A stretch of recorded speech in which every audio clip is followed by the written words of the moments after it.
Hey guys, tonight we're diving into one of the strangest cities in the world. One that floats, sort of. A place with no roads, no cars, just water everywhere, and somehow still a global superpower for centuries. This is the story of Venice. How it was born, how it ruled, how it fell, and how it's still standing, kind of. And spoiler, you probably won't survive this if you were actually living back then. Between floods, fires, plagues, coups, and crusades, the odds weren't great. So before you get comfortable, take a moment to like the video and subscribe, but only if you genuinely enjoy what I do here. Also, drop your city and local time in the comments. I love seeing where and when you're tuning in. Now, dim the lights, maybe turn on a fan for that soft background hum, and let's ease into tonight's journey together. You're standing on a muddy spit of land. Around you it's all reeds, salty marsh, shifting tides, and the occasional crab.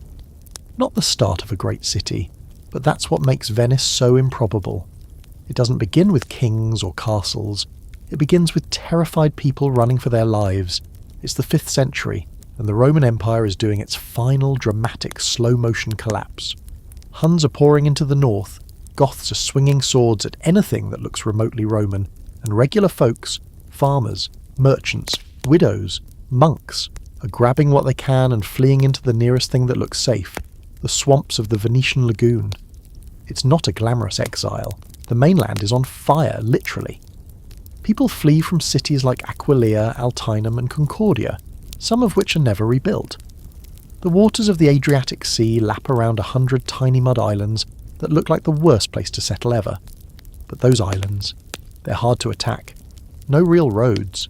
No armies want to march through thigh-deep marsh to get there, which makes it, somehow, the safest place in northern Italy. Picture yourself helping build this proto-Venice.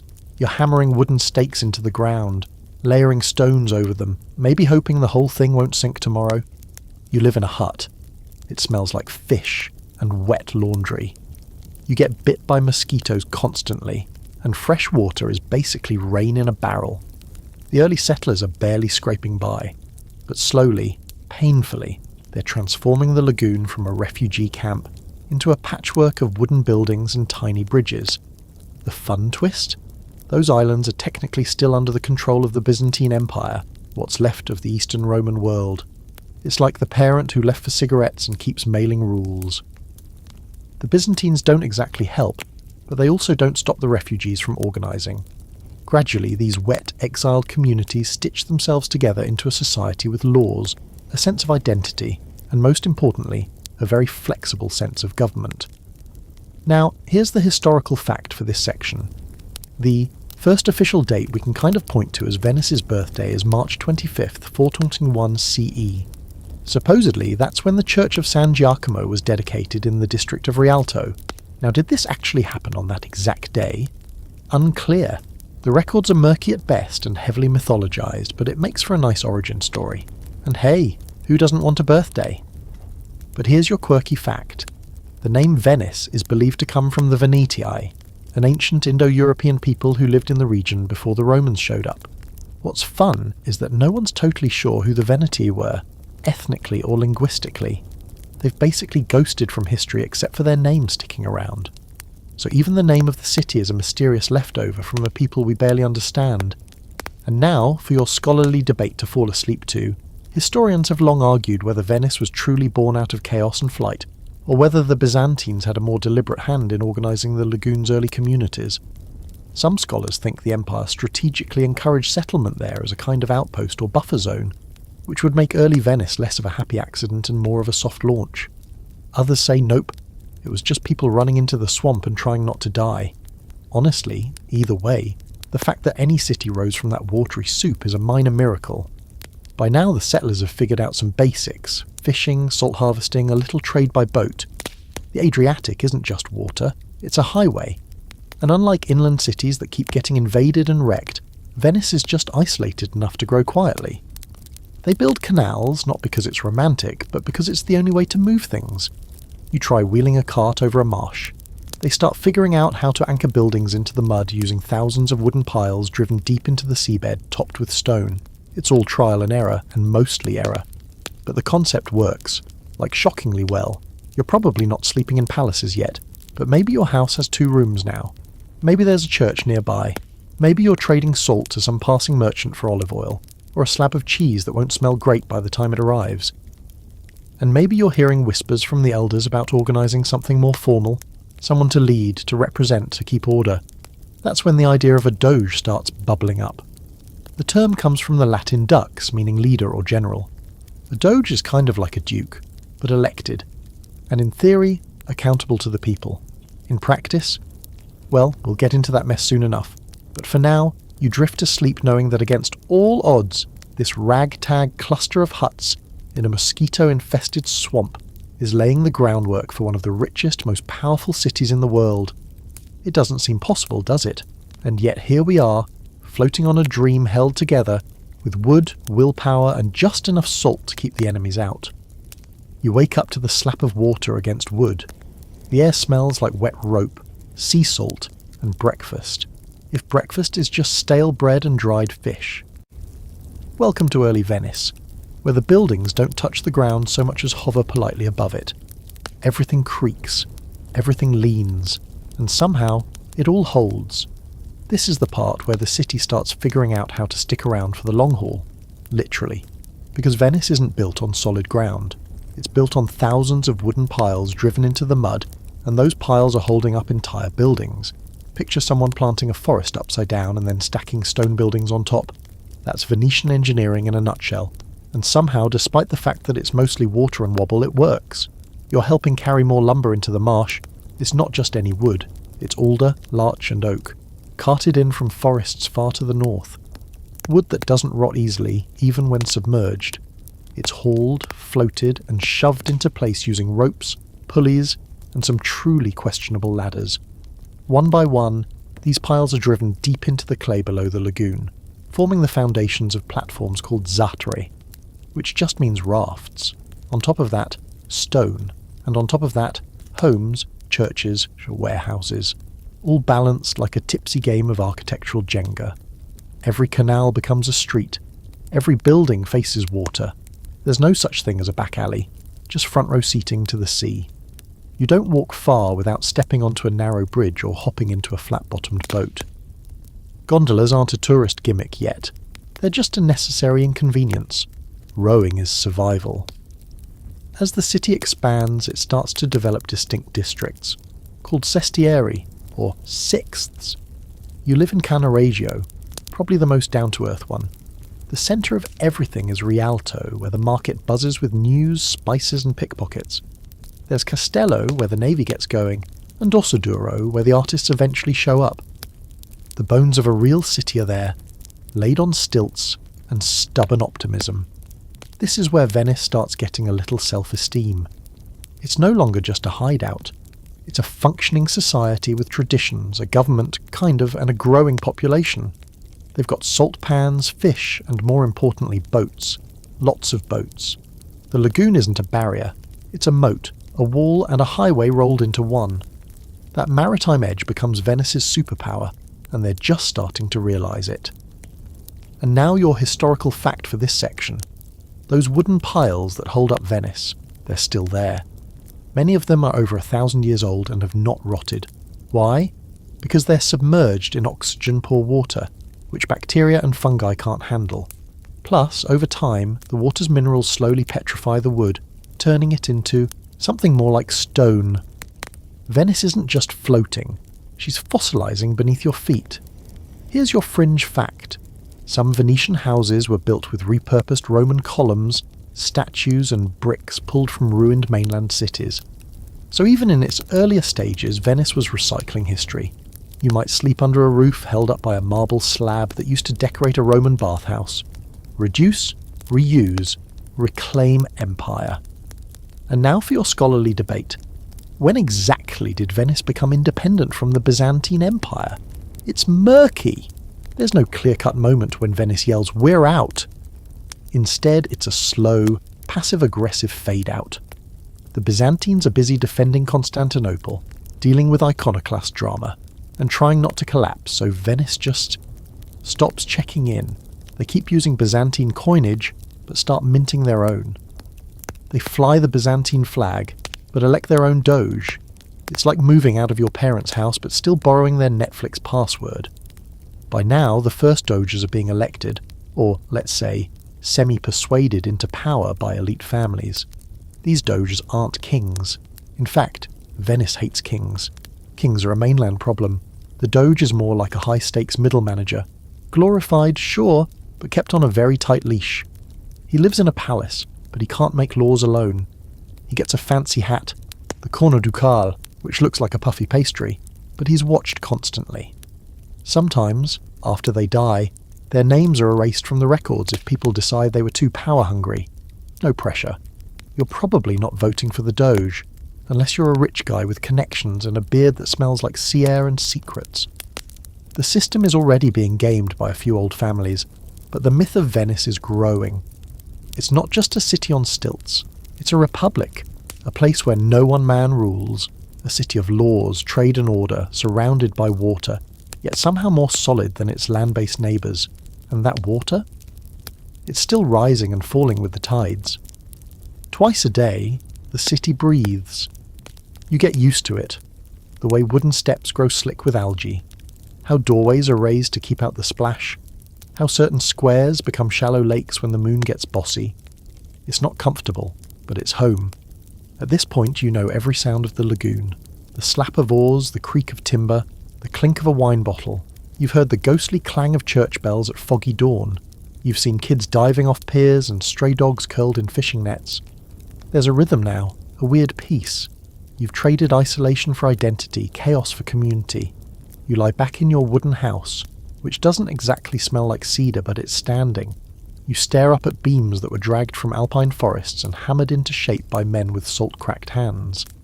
You're part of something rare, a city that isn't supposed to exist, but does, and it's growing.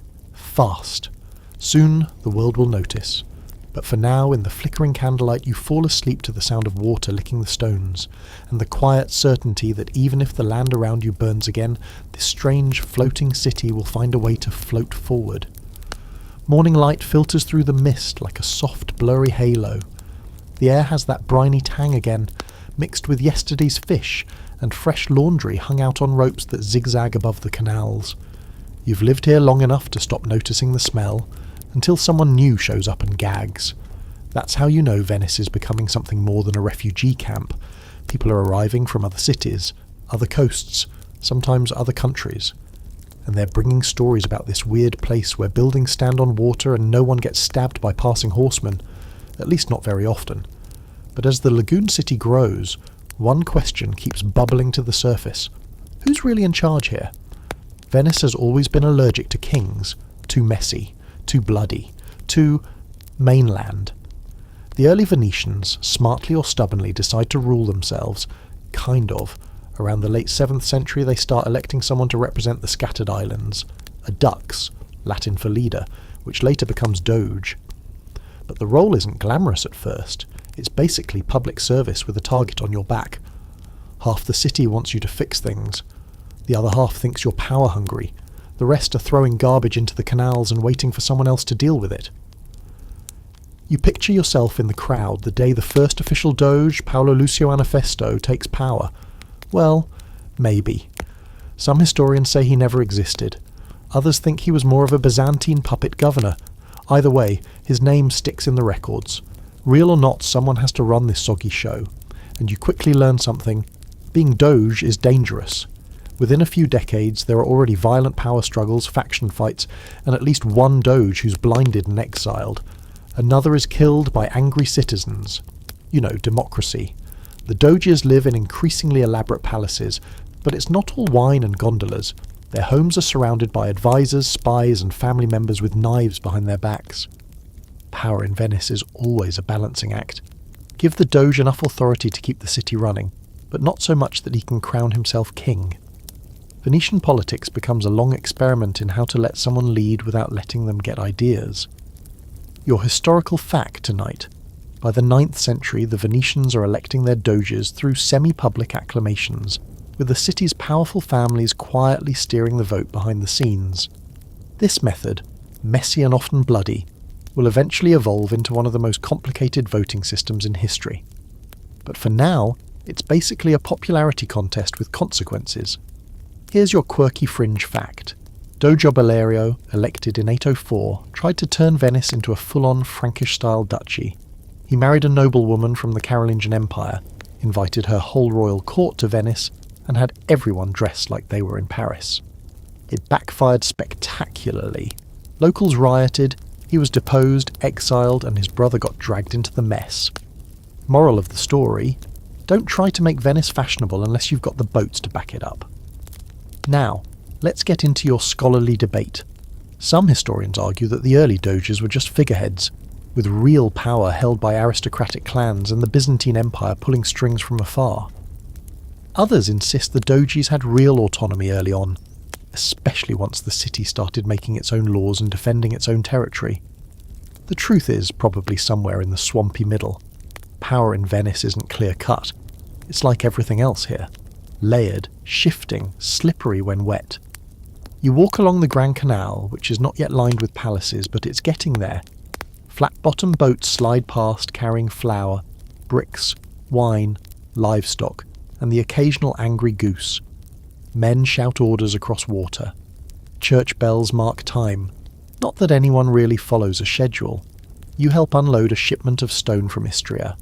That soft, pale rock is becoming the signature look of Venice, durable and elegant. It gleams in the sun like it's already dreaming of being carved into columns. Some districts are still just mud and wooden shacks. Others have brick buildings now. The churches are multiplying. Tiny chapels at first, then larger basilicas, each one trying to outshine the next. Religion here is half faith, half flex. And while the Pope still has influence, the Venetians are quietly building a different kind of power. Trade, autonomy, and a reputation for being both polite and hard to conquer. Because here's the thing. While everyone else is fighting wars and trying to plant flags, Venice is doing something far more clever. They're playing everyone. Byzantines? Sure, we'll send some troops. Franks? Of course, we love Charlemagne. But behind closed doors, Venice is making deals with both sides.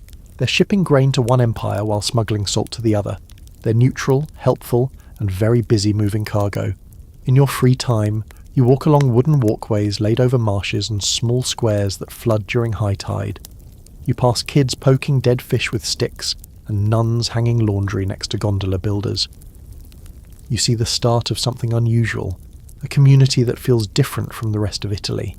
It's more open, more strange, more fluid. Maybe it's the water, maybe it's the paranoia, but Venice is already becoming Venetian. You start to notice that the people here don't just survive the lagoon, they thrive in it. Floods are normal, so is trade, so is bribery. If someone's building a new dock without asking permission, there's a quiet fee. If your neighbour's boat mysteriously floats away, it'll cost a few coins to get it back. Everything has a price, even laws, especially laws. But for all the corruption and chaos, there's a sense of unity. The city is small, but it's learning fast. It knows it's different. And it kind of likes that. It doesn't want to be Rome, or Milan, or Constantinople. Venice wants to be Venice.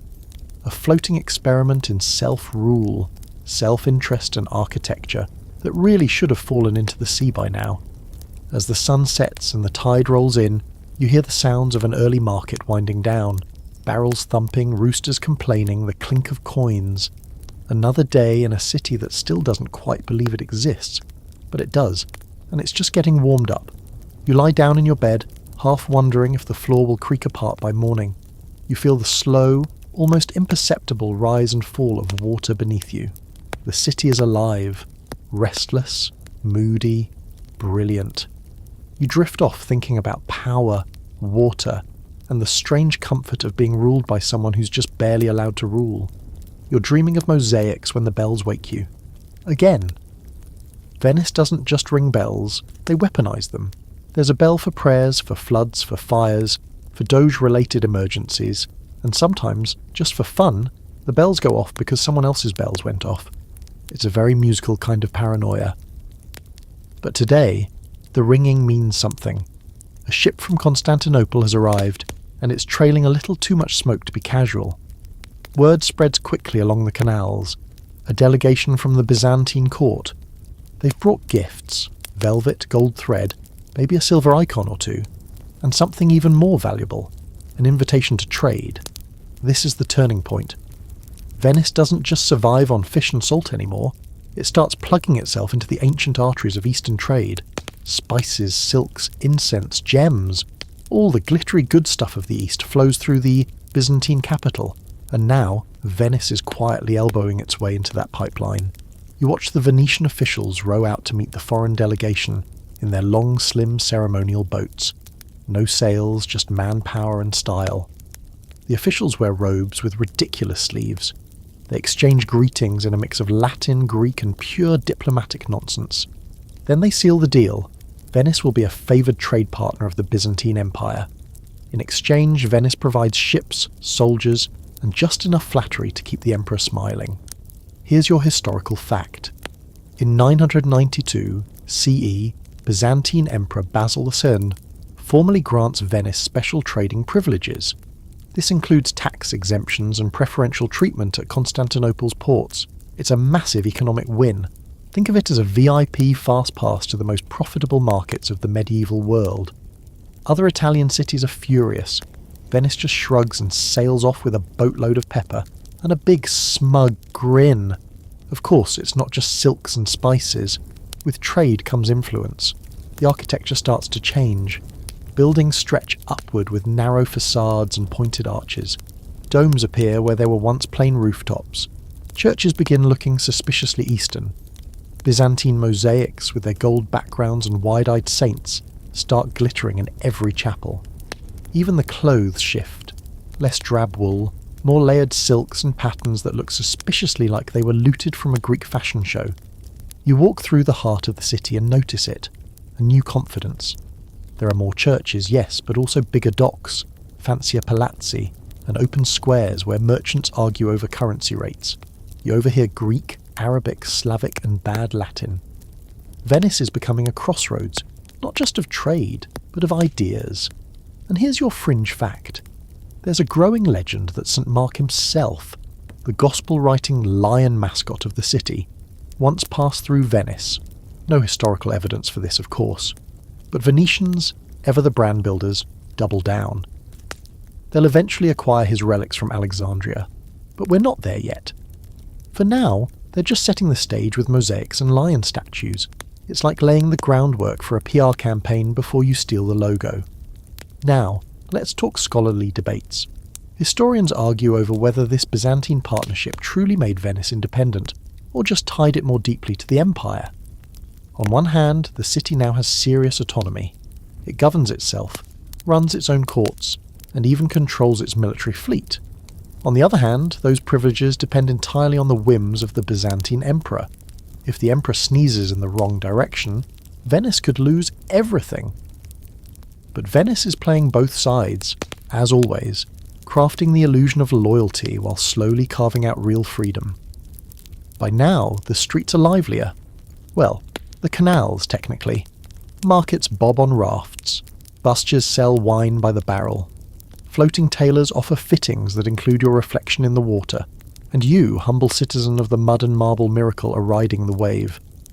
But with wealth comes risk. Pirates begin lurking outside the lagoon.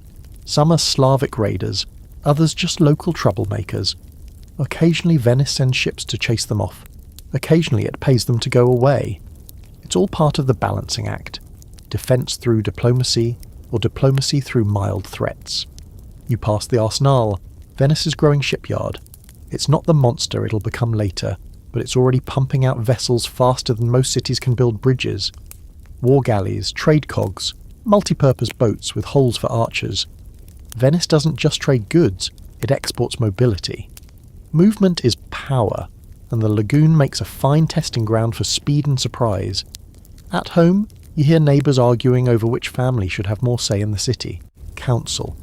Names like Contarini, Dandolo and Falier are starting to mean something. These clans control property, ships, even votes.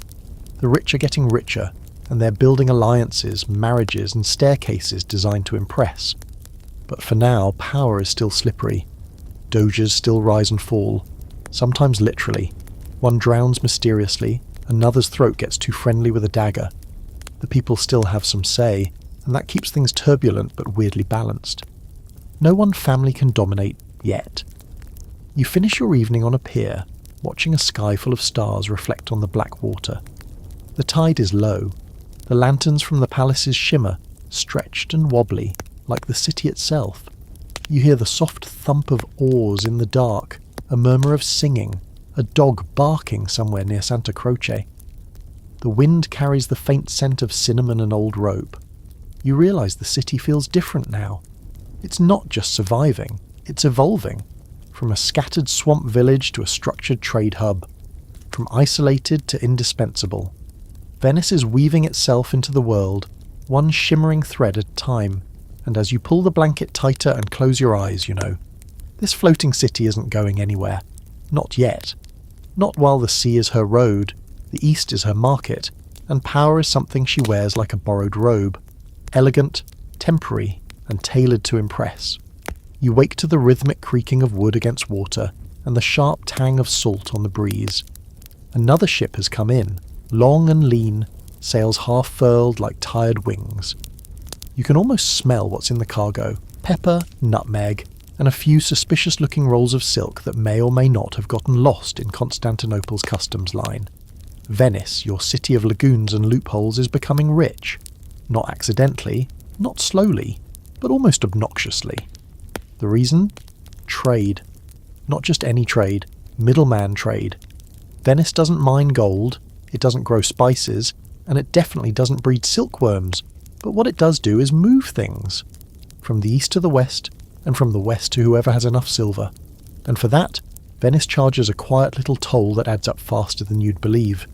The city's boats are everywhere now, from the Adriatic to the Black Sea, hugging coastlines, dodging pirates, and somehow always arriving with the best stuff before anyone else. You head to the bustling market at Rialto, where the world practically spills out of crates.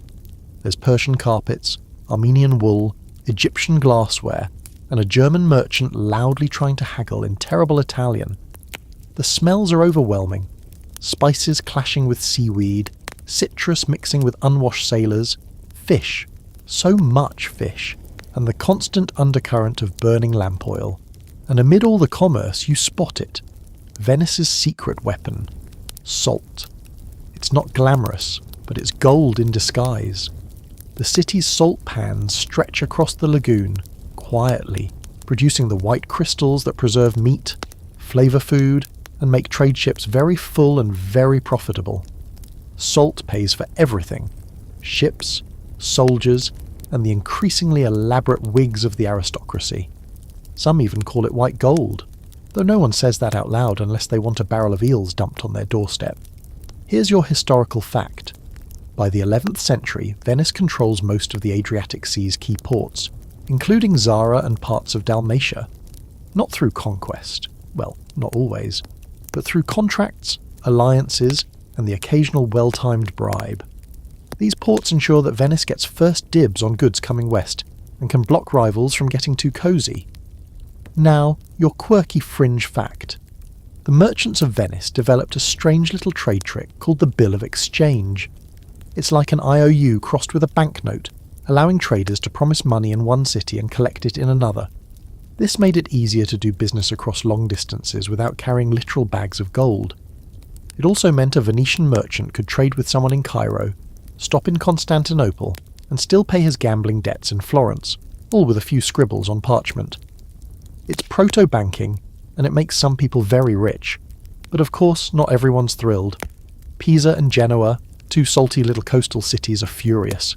They've been trying to build their own maritime empires, and Venice keeps showing up like the overly confident kid at the science fair who built a working volcano while they're still gluing pasta to cardboard. Tensions are rising. You overhear dock workers grumbling about Genoese spies and sailors sharpening blades just in case. This brings us to your scholarly debate. Was Venice's early trade empire built purely on economic savvy, or was it quietly backed by a navy with sharp elbows? Some scholars argue that Venice only seemed peaceful because its fleet was scary enough to make threats unnecessary. Others point out that Venice often went out of its way to avoid open conflict, using diplomacy and contracts wherever possible. The truth? A bit of both. Venice doesn't want war. War is expensive. But if you threaten the trade routes, the war galleys will absolutely show up. Back home, your neighbour is building an extension on his house. Second story, small balcony, fancy arches. You notice the stonework is imported. The builder wears a sash with a family crest. Everything is getting fancier. The city, once made of soggy planks and salt-stained brick, is now a checkerboard of marble and Istrian limestone. Staircases twist skyward. Balconies lean out like they're trying to catch gossip. Even the churches are showing off. Tall facades, gold-trimmed mosaics, and bell towers that lean slightly because, well, physics wasn't fully consulted. At night, you walk along the water and watch ships come in by torchlight. The canal reflects orange flickers, and somewhere a lute plays, a tune you half recognise. You pass a small warehouse with strange symbols above the door. It's a merchant lodge, probably one of the new ones set up to help regulate trade deals. The merchant class is no longer just important. They are Venice. Politicians, merchants, generals, merchants, artists, priests, even the Doge, all with money tied up in cargo. And yet, the city is oddly calm. No walls, no forts, just the water. The lagoon is its own defence. Invading Venice means knowing the tides, the sandbanks, the labyrinthine canals. It's like trying to stab a jellyfish. You might get close, but you'll drown first. Still, there's a murmur now, a nervous edge. The city has money, influence, and that makes it a target. You sit near the water's edge, watching a small skiff glide by, loaded with amphorae of oil. Somewhere behind you, a church bell strikes. The air is thick with the scent of a hot stone cooling in the night. And you realise something. Venice is no longer hiding. It's stepping onto the world stage, dressed in velvet and carrying an abacus. The people here have found a way to turn their disadvantages into advantages. No land, then water is your road. No armies, then trade will be your weapon. No king, then a council of clever merchants will make the rules. And somehow it works. The Republic of Venice, the Serenissima, as they'll start calling it, is the closest thing to organised chaos the medieval world has ever seen. You lean back, listening to the lapping water and the low hum of distant conversation drifting over the canal. There's still plenty of fish and mildew, yes, but also perfume from a merchant's wife, spice from a docked galley, and the unmistakable aroma of old money getting older. Venice is becoming a machine, polished and precise, with oars for limbs and a coin for a heart, and it's only just beginning to hum. There's a storm brewing tonight, not in the sky, but in the minds of every Venetian packed into the candlelit basilica at San Marco. The air hums with incense and tension. Outside, rain taps against marble and slate rooftops, but inside all eyes are fixed on the altar, or rather, on what's beneath it. A certain holy package has arrived in town, smuggled no less, and it's about to change Venice forever.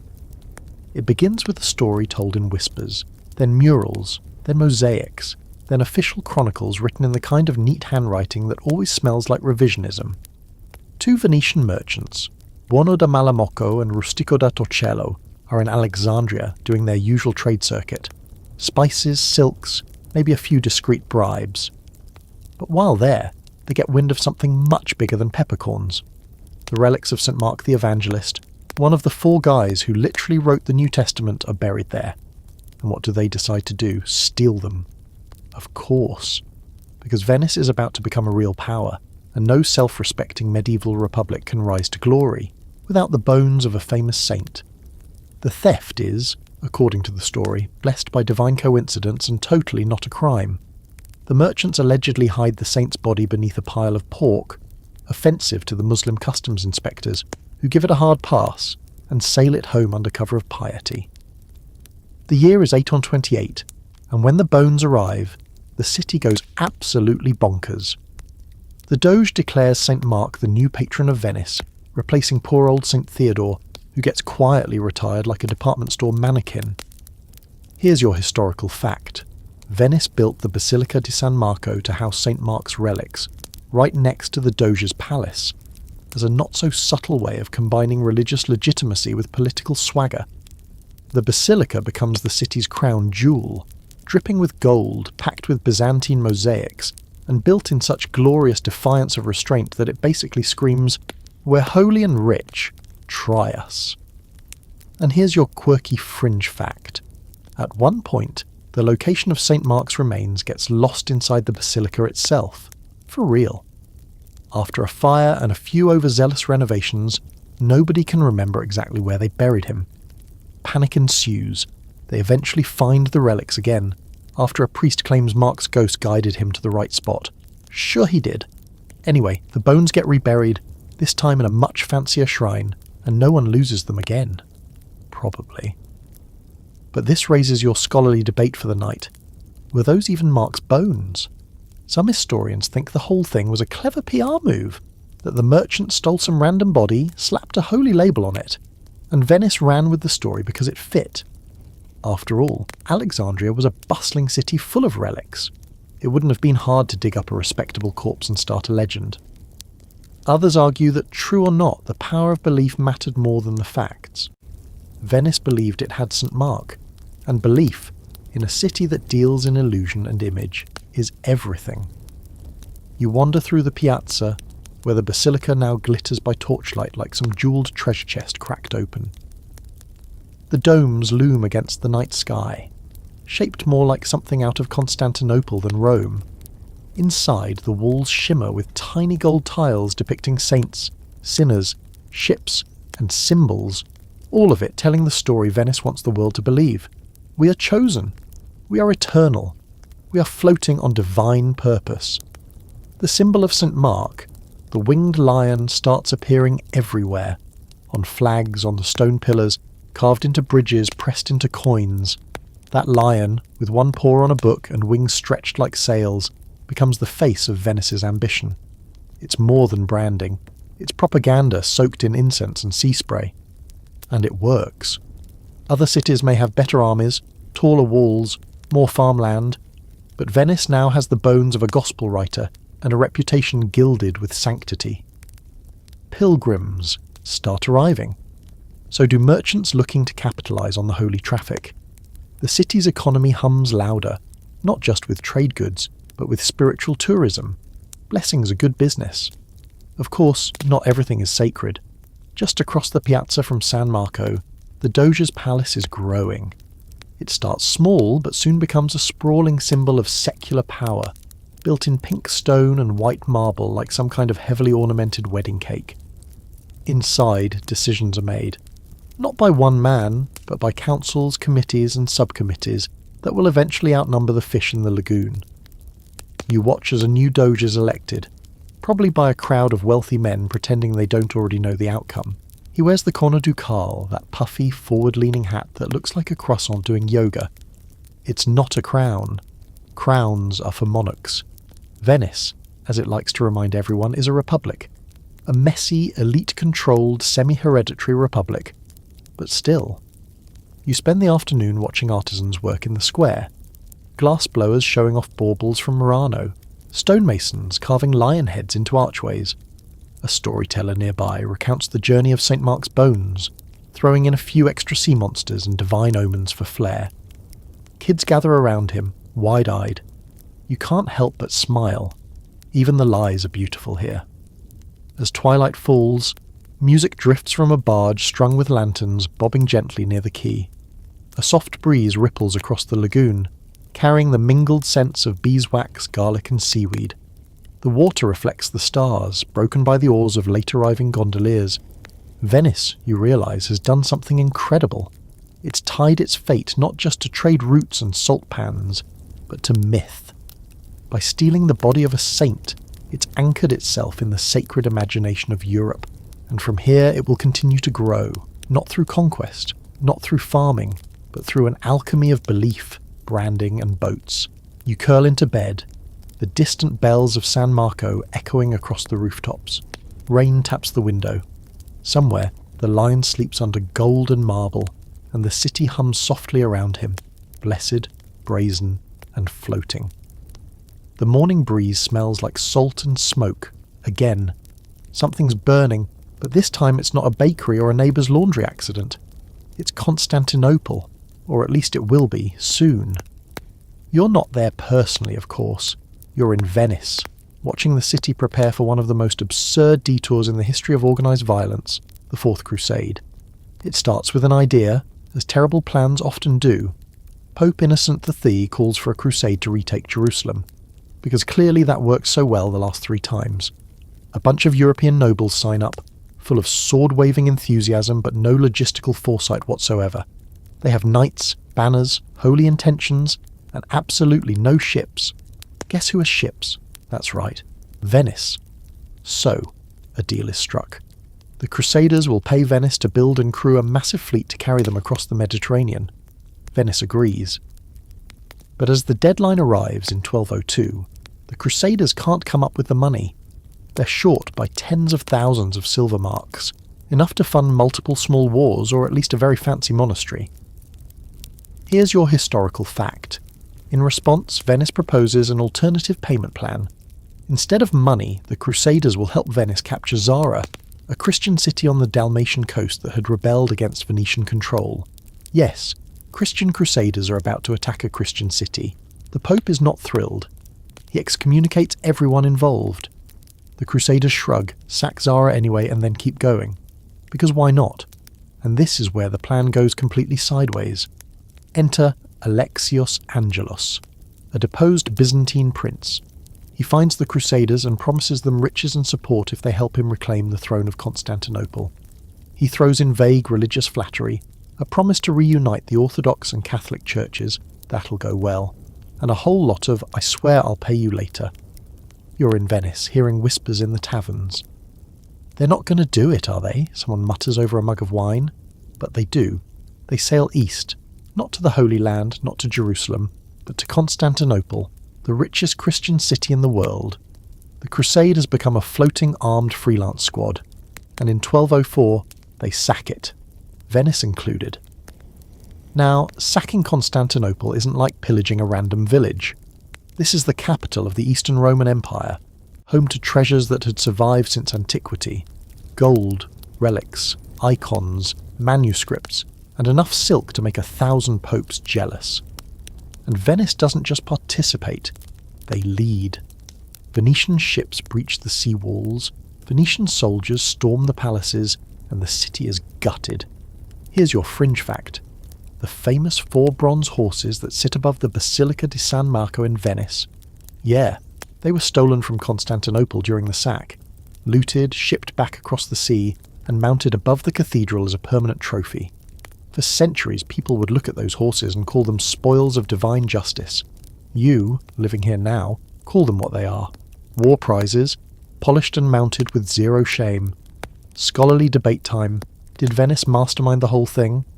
Some argue that Doge Enrico Dandolo, a very old, very blind man who still somehow commanded fleets like a salty pirate pope, had planned the redirection all along.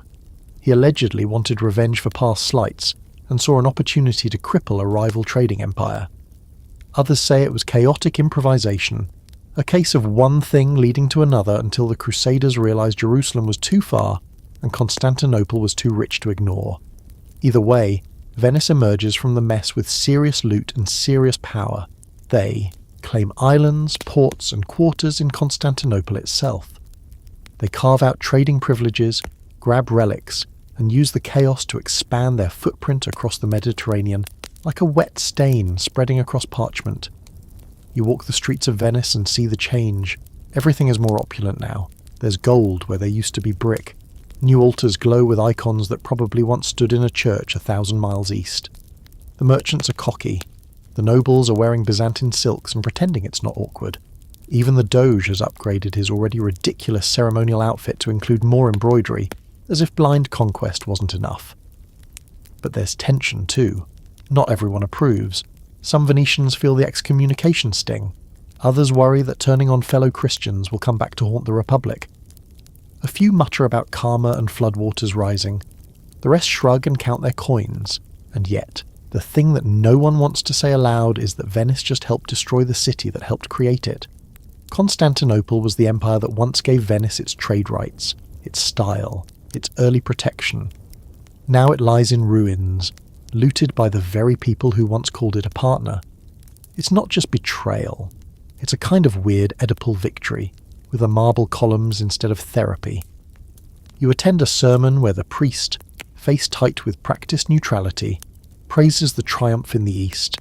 He blesses the returning fleet and carefully avoids the word plunder. Everyone nods, but you notice the woman next to you clutches her rosary a little tighter, lips pressed. That night the bells of San Marco ring out again. Not in warning, but celebration. More ships arrive from the east, laden with treasures wrapped in cloth and silence. A parade is quickly assembled. Children run ahead of the procession, throwing flower petals into the canal. Musicians strike up a triumphant tune as the Doge appears, flanked by soldiers wearing loot like accessories. You watch, half in awe, half in disbelief. Venice has just proven that it's not only a master of trade, but a master of opportunistic warfare. It doesn't need to conquer the world. It just needs to show up at the right moment, with the right contracts and the right ships, and let history unravel in its favour. You walk home along the canal, passing under arches that now hold bits of Constantinople's past. A fragment of column here, a stolen frieze there. Venice isn't building monuments anymore. It's curating a gallery of other people's greatness. And somehow that makes it greater still. You drift off that night with the distant clang of victory bells echoing across the rooftops. Outside, the tide rolls in, oblivious to conquest, uncaring about popes or plunder. The sea doesn't care what you steal, but Venice does, because now it holds the bones of a saint and the treasures of an empire. The ships never stop. Day or night, rain or shine, weather, the tides behaving or trying to swallow the sidewalks again, there's always another vessel sliding into the lagoon like it owns the place. You've gotten good at reading the shape of a hull from a distance, short and squat for grain, tall and sleek for spices, low and ominous for military. But lately the incoming traffic has one thing in common. It's full of goods not from Venice, headed to places not in Venice, and somehow the city still profits from every crate, every barrel, every deal scribbled on parchment and signed with a flourish. You're living in the heyday of the Venetian maritime empire, and you feel it in your bones. This isn't the plucky little lagoon town scrambling for food and swatting at mosquitoes. This is Venice the Magnificent, Venice the Essential, Venice with warehouses in Cyprus, outposts in Crete, and money flowing in from everywhere the sea touches. It's not just a city now, it's a system. Here's the magic trick. Venice doesn't conquer for land. It conquers for access. Ports, not provinces. Warehouses, not castles. Where other powers spread by sword and crown, Venice spreads by sail and coin. And it's working. Venetian traders are the invisible thread lacing together Europe and the Eastern Mediterranean. They ship Egyptian grain to Constantinople, Syrian cotton to Sicily, Spanish wool to the Black Sea, and skim a little off the top every time. You watch the cargo being unloaded at the Riva degli Schiavoni, bales of cloth, amphorae of olive oil, bundles of spices so pungent the air smells like someone punched a gingerbread house. Everything moves quickly, efficiently, like a dance choreographed by profit. A scribbled note becomes a shipment. A whispered rumour becomes a business plan. You blink, and the city is richer. Tonight's historical fact. By the mid-13th century, Venice has a formally structured trading empire complete with state-run convoys called mudi. These aren't just ships, they're floating economies. Merchants bid for space, governments assign destinations, and naval escorts guard them from pirates. Think of it as Amazon Prime, except it takes 6 months and sometimes ends in a sword fight. And now for a delightfully weird fringe fact. Venice was so obsessed with controlling its trade empire that they built a floating warehouse. Not metaphorically, literally. A giant barge packed with goods, floating offshore to avoid taxes and inspections. Mobile capitalism before there were even roads to clog with delivery trucks. If you've ever felt like your packages are taking too long, try navigating Byzantine politics with a leaky hull. Scholars still argue about whether Venice's expansion was a true empire or just an accidental corporate blob that spread across the sea because it could. Some insist it was imperialism without borders, while others say it was just organised opportunism. But no one denies that by the 13th century, Venice controlled a dense network of maritime choke points. Whoever controlled those controlled the market, and Venice always knew where the market was going before it got there. You stroll through the city and notice the changes, not the grand ones, though the churches are definitely more golden and the palazzi more aggressive about their balconies, but the small ones, foreign accents in the fish market, Byzantine coins being weighed against Florentine florins, spice scents so strong they've infected the stone. Venice is less of a city and more of a port in perpetual motion, like someone poured quicksilver into a maze of canals and just let it hum. The merchants are getting younger, hungrier, sons of noble families who'd rather invest in cloves than inherit vineyards. You meet one, barely 20, who already owns part of a ship and brags about pepper margins like he's talking about war trophies. His hands are stained with ink and salt water. He shows you a map, and his fingers drift across it like it's a lover's back. Aleppo, Acre, Constantinople, Alexandria. Each city a stop, each stop a profit. But the success brings tension too. Venice is rich, and everyone knows it. Rivals sharpen their knives. Pirates circle like gulls. Genoa and Pisa are seething, blocked out of trade routes, undercut in markets, publicly humiliated by a city built on a swamp. You hear rumours of fights in distant harbours, of Genoese ships ramming Venetian hulls in the dark. Trade is war now, just with more paperwork and a higher chance of cinnamon being involved. Meanwhile, the city's military edge keeps pace. You pass by the Arsenal, Venice's secret weapon, and hear the thunder of hammers and the hiss of cooling metal. It's not just a shipyard, it's a factory centuries ahead of its time. They're turning out war galleys so fast it looks like magic. At peak efficiency, the Arsenal can build and fully outfit a galley in a single day. Imagine Henry Ford with less automation and more shouting. You peek through a wooden slat and catch sight of it all. Rows of keels, teams of blacksmiths, piles of timber, sails being stitched like the wings of titans. This place doesn't just build ships, it builds control. The sea belongs to whoever shows up first, and Venice always shows up. And yet, despite all this, despite the gold, the spice, the control, Venice never builds an army like the land empires. No sprawling legions, no grand cavalry, just ships, always ships. Their army is the sea itself, and their fortress is the lagoon. That's the genius of it. Venice doesn't just avoid war, it designs itself to not need one. As the day fades, you pass a small dockside chapel, where sailors light candles before setting out. The statues here look half saint, half sailor, weathered, chipped, leaning slightly from years of tide and salt. The prayer isn't for victory, not exactly. It's for return and profit. You sit on a low step by the canal, feet dangling just above the water. A barge slides past, stacked high with sacks labelled in ink you can't read. Somewhere far away, that shipment will become a dress, or a meal, or a scandal. But here, in Venice, it's just another transaction. The city doesn't sleep. Even in the quiet hours, someone's moving money, plotting routes, eyeing the horizon. It doesn't dream of conquest. It dreams of invoices and routes where the wind always favours Venetian sails. And you? You lean back, listening to the water slap against stone, and wonder if anything in history has ever been this slippery, this successful, this strange. A city with no fields, no mines, no horses, and yet it rules half the sea. The flame flickers low in the glassblower's furnace, casting a molten orange glow that dances across the walls. You step inside the workshop on the island of Murano, where the air is hot enough to melt thoughts, and the silence is broken only by the hiss of breath through blowpipes. This place, just a short ride from Venice proper, is where magic is born, or at least very expensive chandeliers. Glassmaking here isn't just a craft, it's practically state security. The techniques used by the Murano glassmakers are so closely guarded that they're treated like military secrets. And the men who work here, they're artisans, sure, but also prisoners, in a gilded, sparkly sense. The Republic of Venice doesn't allow glassmakers to leave the island.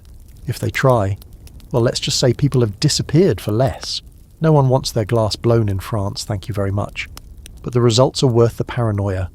Murano glass is unlike anything else in Europe. Clear, delicate, vibrant, and impossibly intricate. You watch as a master craftsman pulls glowing threads from the furnace, twirls them with the precision of a dancer, and somehow turns them into a goblet that could probably bankrupt a mid-sized village. He cools it slowly, eyes never leaving the curve, as if the wrong breath might break the spell. Here's your historical fact. Murano became the official home of Venetian glassmaking in 1291, when the Venetian government ordered all the glass furnaces moved off the main islands. The official reason? Fire hazard. The real reason? Control. Isolate the knowledge. Isolate the artisans. Keep the formula for crystal clear glass a Venetian secret. And they do, for centuries. Now for your fringe fact. Glassmakers in Murano were so highly valued that they were granted special privileges. They could carry swords, which was not normal, marry into noble families, extremely not normal, and had their own guild with the kind of clout normally reserved for bankers or high-ranking clerics. Imagine a modern-day electrician being handed a noble title for installing a chandelier. That's the vibe. And here's your scholarly debate. Was this tight control over Murano a brilliant early form of intellectual property protection, or a gilded cage that stifled innovation? Some historians argue that the government's obsessive secrecy kept Venice ahead in the luxury goods game. Others believe it turned Murano into a paranoid bubble, eventually falling behind as other European cities learned to copy, or outright steal, their techniques. Meanwhile, back in Venice proper, the glass from Murano becomes a status symbol. You visit a palazzo where the dinner table looks more like a jewellery case than a place to eat. Delicate stemware, twisted glass figurines, mirrors framed in coiled crystal. Guests gasp at the decorations before even touching the wine. You overhear one noble boast that his mirror is so clear it's almost rude. Venice doesn't just export goods, it exports envy. But all this luxury is more than just pretty baubles. It's tied to power. The glass industry is closely monitored, taxed, and woven into the Republic's economy. Entire fleets are sent out carrying fragile cargo, carefully packed in straw and prayer, to France, England, the Holy Roman Empire, even the Islamic world. Venetian glass becomes a symbol of elegance, wealth, and, let's be honest, bragging rights. And like everything in Venice, it's all connected. The wealth from glass supports the shipbuilders, who protect the merchants, who fund the politicians, who pass the laws to protect the glassmakers. It's a loop, a glittering, somewhat corrupt, highly flammable loop. You pass a young apprentice sweeping up shards near the furnace. His eyes are red from the heat, but he moves carefully, almost reverently. One day, if he survives the training and doesn't accidentally blow his eyebrows off, he might be allowed to make the glass beads that noblewomen wear around their necks like candy. Those beads, tiny and colourful, are traded across the known world. In fact, Venice will eventually use them in colonial barter, trading glass for goods, or even people, in distant lands. Yes, beads that were made to impress rich ladies at home will one day be used to buy land and labour abroad. Beautiful, and a little horrifying. As you walk back to the dock, the sun sinks low, and the canals begin to glow with the same warm hue as the glass you just left behind. The city itself seems lit from within. Light bounces off water, stone and window panes in strange and beautiful ways. In Venice, nothing stays still. Even the reflections shimmer and change with each ripple. But it's not all elegance and sparkle. You overhear whispers near the market about an apprentice who tried to run away. He was caught, of course. Rumour has it they broke his hands, or exiled him, or something worse. No one says it too loud. Everyone just clinks their glasses a little too hard at dinner.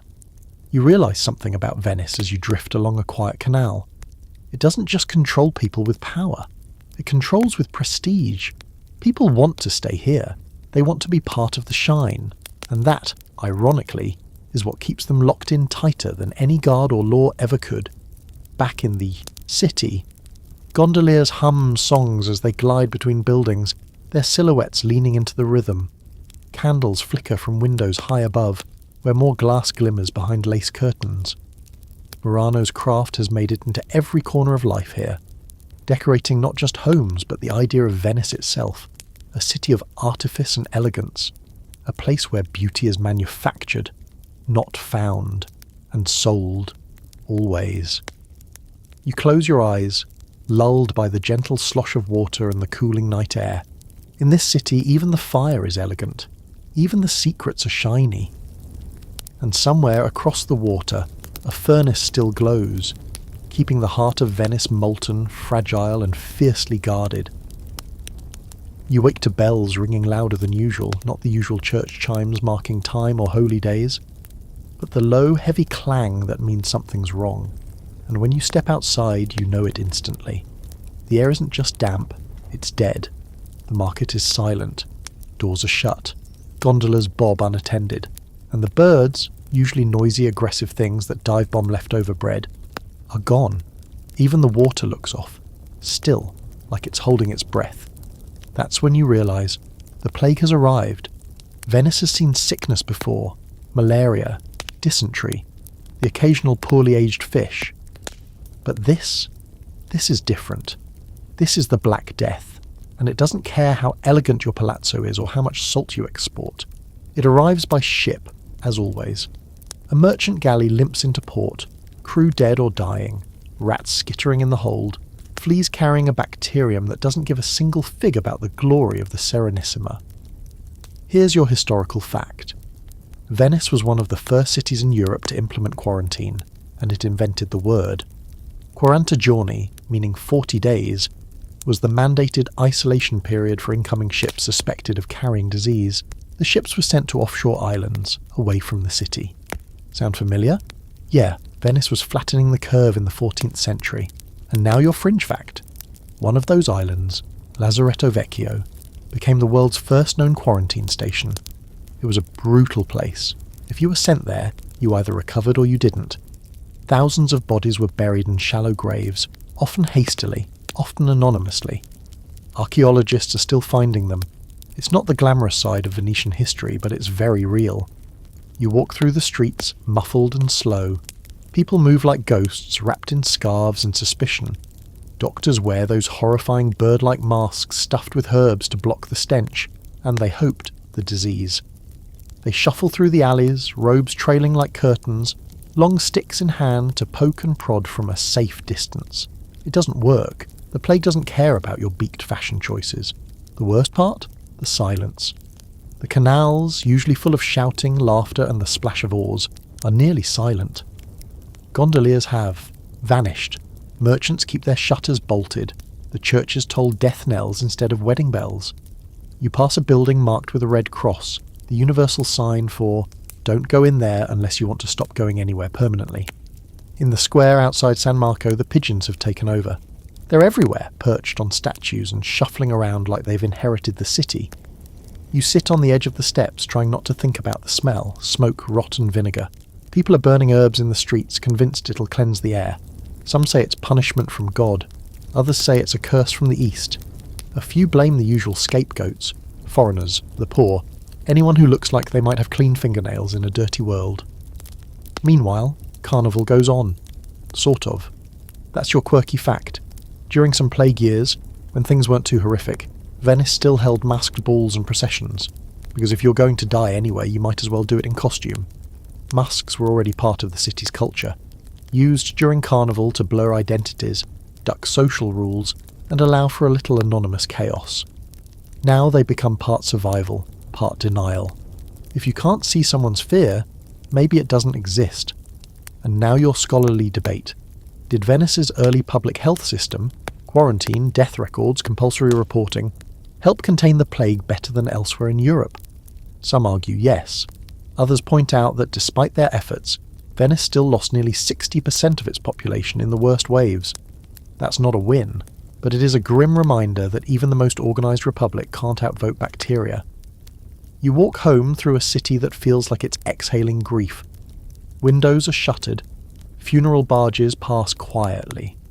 The Doge himself has retreated, kept far from public view, while the government scrambles to manage panic, markets and mortality all at once. But the city doesn't collapse. It cracks. Yes, it weeps. But it doesn't fall. Over time, slowly, the plague passes. The bells stop ringing for the dead and start ringing for weddings again. The gondoliers return, quieter for a while. the markets reopen. And somehow, as always, Venice goes back to being Venice. Not because it forgot, but because forgetting is the only way to move forward. And here's the strange thing. Death changes taste. After the worst of it, Venetian art becomes richer, darker, more sensual. Paintings shift from gold leaf holiness to brooding portraits and dramatic shadows. People want to see life, not saints. They want colour, emotion, excess. And Venice, never one to underdo anything, leans into it. You visit a church rebuilt after the plague. Clean lines, heavy columns, sunlight pouring through high windows like it's trying to wash everything clean. The priest offers a sermon about resilience. You don't catch every word, but the feeling sticks. We are still here. Outside, a group of children splash in the shallows near a crumbling dock, laughing, shrieking, chasing each other with wet fists and zero awareness of the grief that sat in these streets just a few seasons ago. It's both beautiful and unfair. You sit on a step and watch the sun dip behind the domes. The water glows red gold. A bell rings, this time for Vespers. Somewhere, a merchant is opening a new shipment of glass beads. Somewhere else, a widow lights a candle for her husband. And in the dark corners of the arsenal, shipbuilders are already drawing up plans for the next fleet. Venice survives. Always. You pull your coat a little tighter and lean back against the cool stone. The city is quiet again, but this time it's the kind of quiet that holds its breath not in fear, but in recovery, in memory. Because here, in the city of masks and water, even the plague couldn't wash everything away. It starts with a locked door, then another, then another. One by one you watch as access to power narrows like a funnel, slowly squeezing the city's future through the smallest possible pipe, the nobility's family tree. There was a time when the idea of Venice was wide open. Messy elections, powerful guilds, fierce debates in the markets. But now, if your name isn't carved into the right stone, you're not getting anywhere near the levers of power. This is the Serrata, the Great Council lockdown. And if you weren't already one of the few, congratulations, you're now officially one of the many. The year is 1297, and the Venetian government passes a resolution that, on the surface, looks like a temporary tightening of voting rights, but in practice, it slams the gates shut on upward mobility. From here on out, only members of certain families, those already in the council, can remain in the council forever. Their names are recorded in a big dramatic registry known as the Libro d'Oro, the Golden Book, which is exactly as snobby as it sounds. Your historical fact for the night: the Serrata transformed Venice from a loose oligarchy into a hereditary aristocracy. What had once been a relatively open republic, at least by medieval standards, became a locked, self-replicating system. You couldn't buy your way into the ruling class anymore, and forget earning it. You had to be born into it. And if you weren't, too bad. Go row a boat or sell glass. Here's your fringe fact. The ruling class didn't just lock down power. They invented bureaucratic mazes so dense that modern governments would blush. Committees of committees, secret ballots with elaborate mechanisms, layers of councils that made sure no single person could control anything, while also ensuring that the same group of people controlled everything. Venetian politics turned into a kind of polite paranoia. Absolutely no kings allowed, but plenty of kingmakers if you played your cards right. You walk into the Doge's palace. Well, not too far in, unless you're nobility, which, let's be honest, you're probably not. And you see the machine at work. Gold leaf on the ceilings, yes, but also names, lists, rosters, chambers filled with portraits of former doges, each face more judgmental than the last, each a cog in the great Venetian experiment. Rule by many, but only the right many. And then there's the Doge himself. Poor guy. Once upon a time, the Doge was a genuine leader. Now, he's a ceremonial figurehead in a really impressive hat. He can't leave the city without permission. He can't open foreign letters without a committee. His speeches are written by others. When he dies, he's buried in a state funeral so elaborate it feels like a medieval apology. But make no mistake, the Doge still matters. He's the face of the Republic, the man who performs the rituals, greets the ambassadors, and marries the sea once a year in the Sposalizio del Mare, a ceremony where he tosses a gold ring into the Adriatic and declares Venice and the sea to be eternally wed. Very romantic, very wet, very Venetian. Now your scholarly debate. Was the Serrata a stroke of genius or the beginning of the end? Some historians see it as a stabilising move, preventing coups, stopping civil wars, keeping the elite in check through shared power and elaborate systems of surveillance. Others argue it sowed the seeds of stagnation, freezing innovation and creating a ruling class more obsessed with paperwork than reality. Whatever your take, one thing's clear.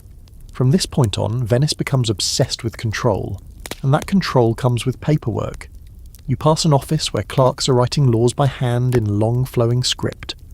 Rules for trade, rules for elections, rules for how many candles can be burned in a church on a Thursday during Lent if the moon is waning. The Venetian legal code isn't just thorough, it's practically a second language. You also start to notice the walls. Not physical ones, Venice never really liked those, but social ones. The elites are throwing balls in their palazzi, marrying within their class, sending sons to study law and daughters to monasteries. Meanwhile, the artisans, sailors and merchants do the work of keeping the city alive. It's peaceful, efficient. But underneath, you feel the divide growing deeper. And yet, somehow, it works. The city runs. The ships sail. The glass glows. The plague comes and goes, but the bureaucracy doesn't flinch. It's almost impressive how little changes on the surface. Tourists from the mainland still marvel at the mosaics. Foreign envoys still negotiate trade deals in echoing halls. The markets still ring with the clatter of coins and clamshells. You stop in at a small wine shop near the Rialto and listen to an old man rant about how his grandfather could have been on the council if they hadn't closed the damn gates. He drinks bitter wine and grumbles about the Golden Book like it personally insulted him. You nod sympathetically. You've heard the same rant from 10 other people this week. Then, on your way home, you pass the Bocca di Leone, the mouth of the lion. It's a carved marble face with an open slot where citizens can drop anonymous accusations. My neighbour is smuggling silk. My cousin is cheating on taxes. The baker sells fake pepper. These go straight to the Council of 10, Venice's shadowy watchdog group. They read, investigate, and, when necessary, act. Sometimes harshly, sometimes quietly. The fact that it exists at all says everything about how the Republic thinks. Trust no one, not even your friends. Especially not your friends. You walk the narrow alleys as dusk settles in, the light dimming gold into grey. Gondolas glide past, voices echo off water, and somewhere a mandolin hums a tune older than the streets. The city is beautiful, yes, but it's also dense, layered, structured like a spiderweb, delicate, precise, and deadly if disturbed. Tonight you lie awake thinking about how a city built on mud managed to build a government that lasted longer than most empires. It's not flashy, it's not passionate, it's not even fair, but it's stable, and in Venice that's what really matters. Because the Serenissima isn't chasing glory, it's chasing continuity, and right now it's winning. The letter arrives folded tight, sealed with wax, and carried by a boy who doesn't make eye contact. You watch the recipient take it with steady hands, break the seal, scan the contents, and, without so much as a blink, burn it in a nearby brazier. No words, no reaction, just ash. This is not unusual. In Venice, secrets don't just whisper, they're institutionalized. Welcome to the most refined, sophisticated surveillance state the pre-modern world has to offer. While kings and emperors are busy sword-fighting their cousins and marrying into bad alliances, the Republic of Venice is quietly perfecting the art of internal control. You think bureaucracy's boring? Venice weaponizes it. Let's start with the Council of 10. It sounds like a dinner party, but it's more like a velvet-gloved fist wrapped in parchment. Formed in the early 14th century after a failed coup attempt by one of Venice's own noblemen, because of course someone tried to be king. The Council of 10 becomes the Republic's all-seeing eye. Officially, it's a temporary emergency committee. Unofficially, it sticks around for centuries and ends up more powerful than the Doge himself. Here's your historical fact. By the 1400s, the Council of Ten had near total control over security, intelligence, and political stability. They could investigate anyone, arrest anyone, and sentence anyone, often in secret trials. Their meetings were confidential, their records sealed, and their authority practically untouchable. You could be tried, judged, and disappeared all before lunch. And your fringe fact for the night: Venice didn't just have spies, it had layers of spies, from professional informants to nosy gondoliers to that one merchant who seems way too interested in everyone's tax declarations. They even had secret agents operating in foreign courts, sometimes posing as musicians, monks, or diplomats. Venetian diplomacy wasn't just about shaking hands, it was about listening through doors. Of course, none of this worked without public buy-in, so Venice gave its citizens the illusion of participation. The Bosch di Leone, those creepy lion-head mailboxes you saw earlier, weren't just decorative. They were a real and terrifying part of the system. Anyone could drop an anonymous accusation into a lion's mouth, and the council would investigate it. If it turned out to be true, the accused could face fines, exile, or a quiet walk off a short pier. If it was false, well, the accuser might also be in trouble. The system ran on fear and precision. Just enough fear to keep everyone nervous, just enough transparency to keep everyone obedient. You stop by the Piazza San Marco and notice how calm everything looks. Pigeons flutter near the basilica. A priest murmurs prayers near the altar. Tourists, wealthy ones from Florence or France, snap sketches of the palace. But you know what lies behind those walls. Record rooms stacked with decades of testimony, ledgers recording every suspicious shipment, transcripts of trials held at midnight with witnesses who wore masks. Which, speaking of masks, let's not forget that in Venice, everyone wears them eventually, especially during Carnival. For weeks each year, identity becomes optional. Nobles and commoners mingle in disguise, rules vanish, and the whole city turns into a theatre of blurred lines. It's wild, sure, but it's also telling. The mask is the perfect Venetian symbol, elegant, controlled, and hiding just enough to keep people guessing. You stroll through a carnival gathering near the Grand Canal.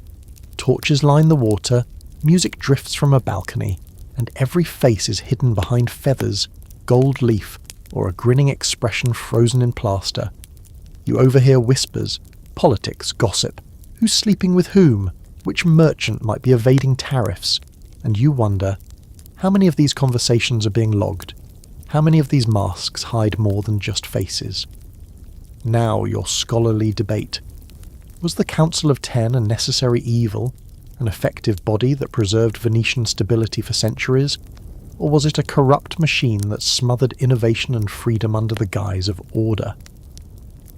Some historians admire its ruthlessness, others see it as a slow poison.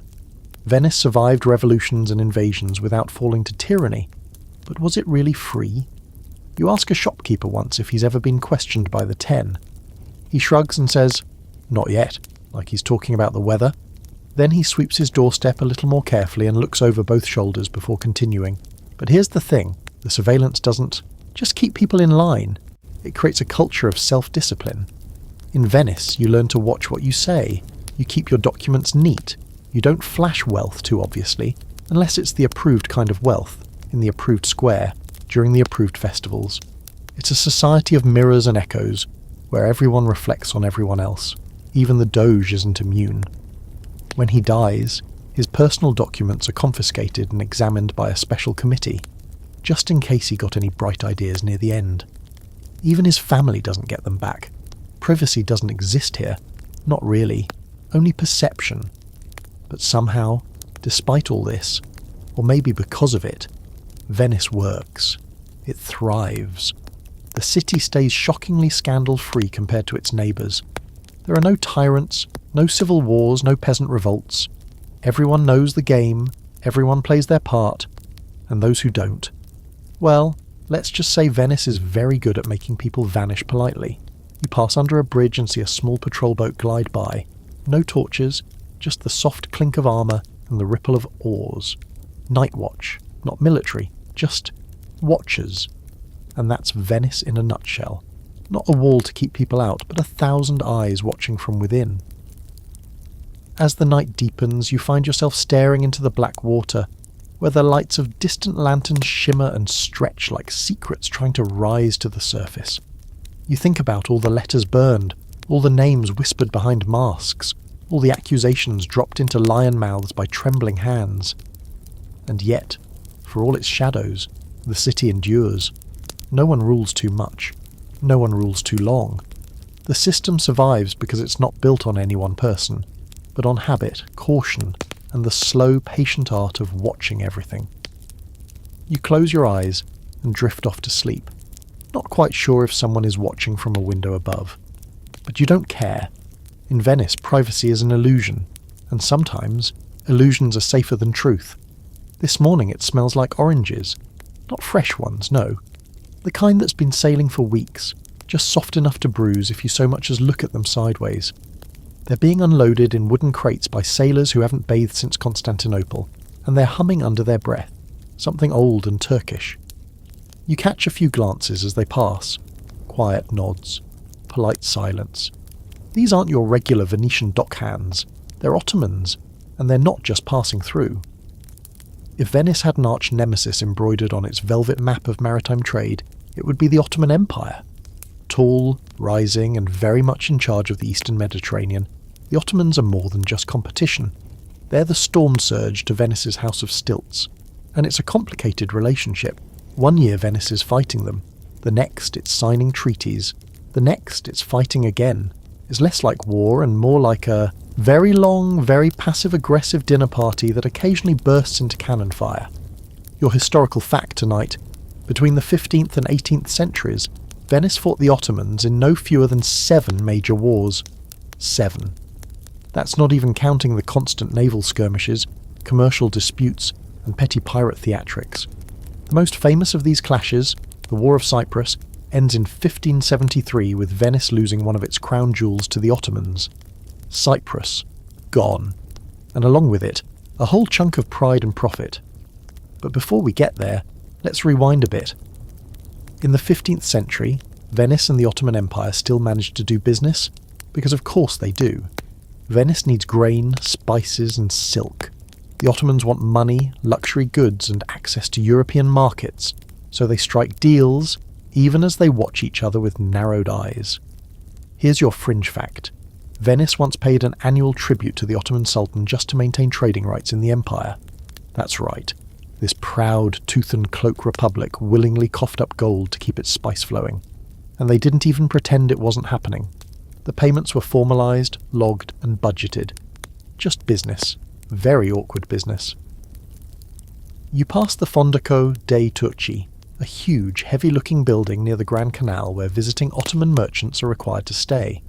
It's part customs house, part hotel, part open-air prison. They're allowed to trade but not wander, allowed to talk but not too freely. It's a delicate dance. Keep your friends close, your enemies in a building with locks on every window. And now your scholarly debate. Did Venice miscalculate by dealing so heavily with the Ottomans, or was it simply adapting to the reality of Mediterranean power? Some historians argue Venice should have backed out early, consolidated its holdings, and avoided confrontation. Others say that without Ottoman trade, the Venetian economy would have shriveled like a raisin in the lagoon. There's no clear answer, just salt, risk, and a whole lot of coin-changing hands. You're standing now in the arsenal again, watching ships being fitted with heavier cannons. The air stinks of tar and sweat. Venice is adapting. They're building faster galleys, lighter sails, more flexible tactics. The traditional Venetian longship? Too slow now. The Ottomans favour swift, manoeuvrable galleys, so Venice follows suit, redesigns everything, and starts training its captains not just in seamanship, but in speed chess. And yet, for all the tech and tactics, the wars are brutal. You hear stories from returning sailors of battles where ships are chained together and men fight hand-to-hand until the decks run slick with blood. Of sieges where cities are starved out and the survivors beg to be ransomed. The Battle of Lepanto in 1571 is hailed as a great Christian victory against the Ottomans. Venice fights alongside Spain and the Pope's forces. It's an epic clash. Hundreds of galleys, tens of thousands of men. the sea itself churning with arrows, smoke and screams. But, and here's the tragic twist, 2 years later, Venice signs a peace treaty and gives up Cyprus anyway. That's the thing about Venetian wars. Even when they win, they often end up losing. Because in the end, war is just one more cost of doing business. You stop by a local tavern where sailors are drinking under lanterns shaped like pomegranates, a cheeky nod to Ottoman fruits now common in the market. One of them tells a story about a Turkish galley with a painted prow shaped like a dragon. Another swears he saw an Ottoman cannonball crash through the hull of a ship like a fist through parchment. No one argues. Everyone drinks. The war is far away tonight and the sea's been calm lately. But you notice something else. Cultural bleed. Turkish rugs in the Doge's palace. Arabic script on imported ceramics. Spices once considered exotic now folded into street food. Venice is absorbing its enemy, bit by bit. And maybe the Ottomans are doing the same. Rivalry in the Mediterranean isn't clean. It's gritty, mixed, soaked in cinnamon and gunpowder. And through it all, Venice clings to its identity. The Republic doesn't just fight the Ottomans, it fights to not become them. Autocracy? No thanks. Sultanates? Definitely not. Venice keeps its councils, its endless elections, its ritualized suspicion. It survives, not by overpowering, but by enduring, ducking, outlasting. As you walk home along the Zattere, the sea air feels heavier than usual. There's a ship moored offshore, a silhouette of unfamiliar flags fluttering in the dark. Ottoman, maybe. Or not. You can't tell anymore. The world is too connected now. Allies look like enemies. Enemies do business with your cousin. Everyone sells everyone something. You sit by the water, watching lanterns float like little stars along the canal. Somewhere far away, another war brews. Another island falls. Another treaty is signed in some dim hall with too many signatures and not enough truth. And Venice. Venice just keeps rowing. Because whether it's peace or war, Ottoman or Pope, profit or loss, the ships must sail, the markets must open, and the water must be crossed. You wake with paint on your hands. Not a lot, just a smudge of ultramarine across your knuckles, and a little smear of ochre under your fingernails. You're not a painter, not really. But in this Venice, in this century, it's hard to walk down the street without brushing up against art. It clings to you like the sea air, gets into your pores, your language, your appetite for colour. And in this moment, somewhere between sunrise and full daylight, the city is a canvas still being filled in, one fresco at a time. Venice has entered its golden age of painting, not because it wants to show off, although, let's be honest, it always does, but because it has to. As the Republic's grip on land and trade gets increasingly shaky, Venice turns inward, not with collapse, but with expression. It stops trying to dominate the map and starts dominating the gallery wall. Your historical fact for the day: between the 15th and 16th centuries, Venice becomes a powerhouse of Renaissance art, producing some of the most celebrated painters in history. Giovanni Bellini, Giorgione, Titian, Tintoretto, Veronese. Names that today echo through museums like sacred incantations. And they weren't just artists. They were mood setters. Their work helped define how the world saw Venice. Glowing, lush, drenched in light. And your fringe fact? Venetian painters developed a technique that became their signature, painting with oil on canvas, rather than the traditional fresco or wood panel.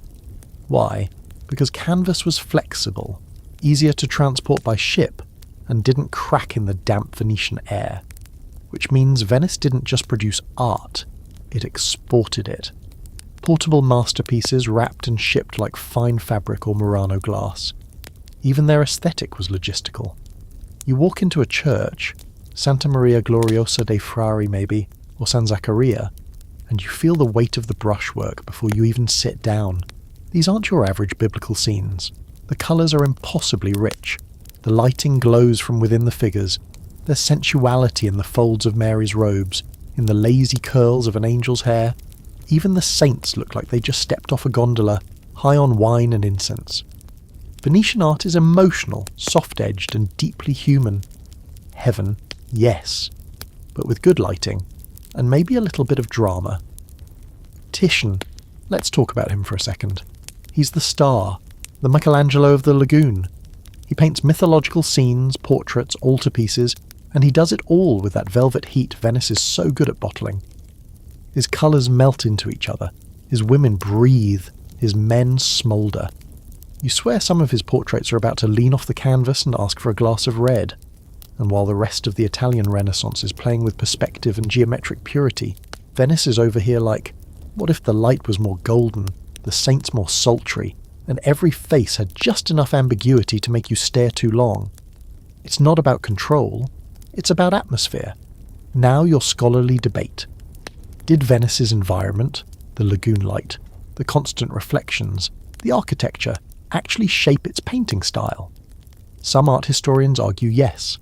The city's shimmering air, the way light bounces off water and stone, the blurred edges of buildings in fog, all of it feeds into the softness and glow of Venetian art. Others say it was just the influence of the East, Byzantine iconography seeping into the palette. Either way, the result is the same. No one paints like the Venetians. But art isn't just in the churches, it's in the palazzi too. Rich merchant families commission entire walls to be filled with allegories. Love, war, trade, virtue, the occasional Greek myth with just enough tasteful nudity to start a dinner conversation. You visit one such home, where a mural of the goddess Fortuna riding a seashell barge stares down at a table covered in candied fruit and gold-plated spoons. She's meant to inspire confidence. She mostly just makes everyone uncomfortable. And yet, not all is serene in this sea of colour. Venice is still Venice. The Inquisition is lurking. You hear of painters being reprimanded for too much sensuality, or for slipping pagan symbols into their religious commissions. One artist, you won't name names, is rumoured to have disguised Venus as the Virgin Mary just to get past the censors. The patrons smiled. The priest pretended not to notice. Everyone went home happy. You pass a printing house on your way to the next church. The presses are humming. Venice isn't just painting, it's printing, flooding Europe with books and illustrations, maps, romance novels, treatises on colour theory, badly translated Greek philosophy. It's all ink and ambition. The city's intellectual life is bursting at the seams. Painters argue with philosophers, priests debate poets, everyone drinks too much. And through it all, the art keeps coming. Carnival masks with hand-painted scenes, small devotional panels for private homes, massive altarpieces that look like they're lit from the inside, paintings of Venice itself, idealised, dreamlike, always with the skyline just right and the water a little bluer than reality. Even the city's image of itself is a painting now. You sit near the steps of the Accademia Bridge as the sun begins to set, casting a pink-orange haze across the water.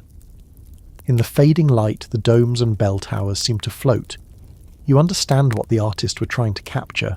Not just the look of Venice, but the feeling of it.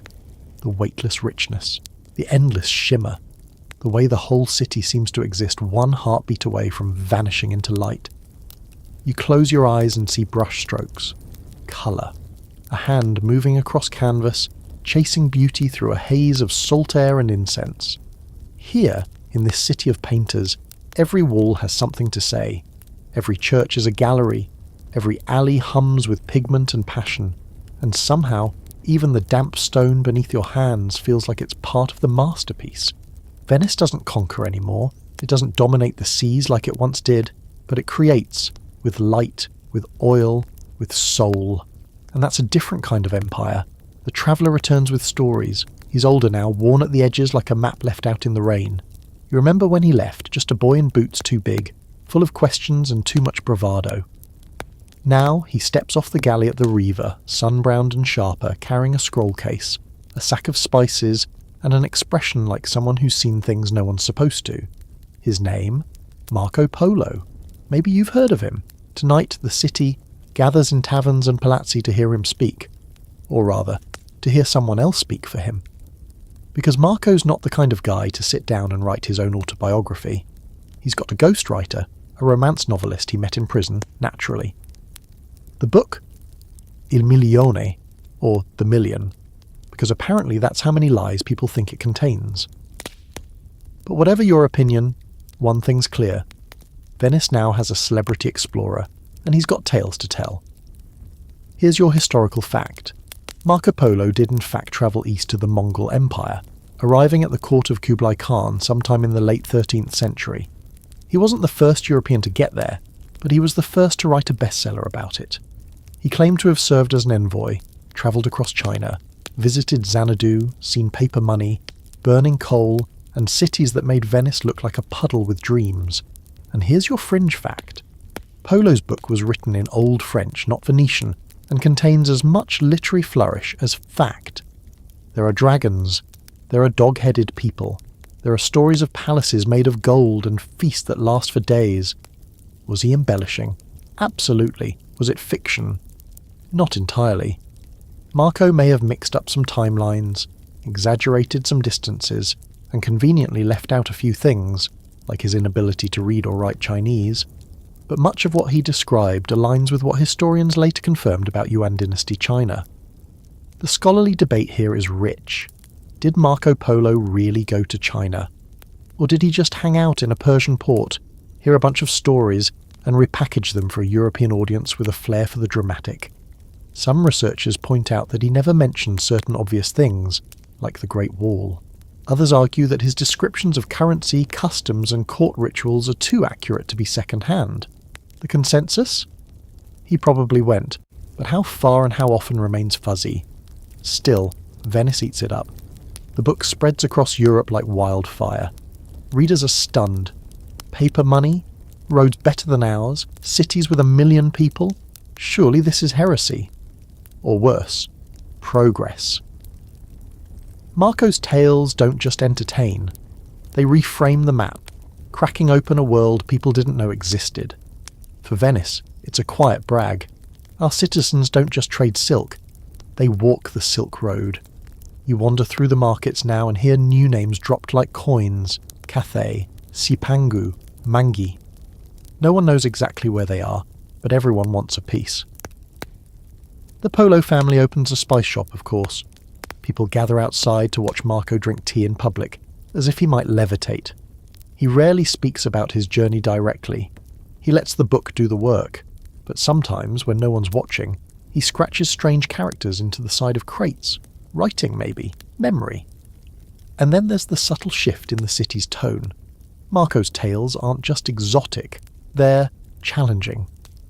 He describes empires more orderly than Venice, more tolerant, more scientifically advanced.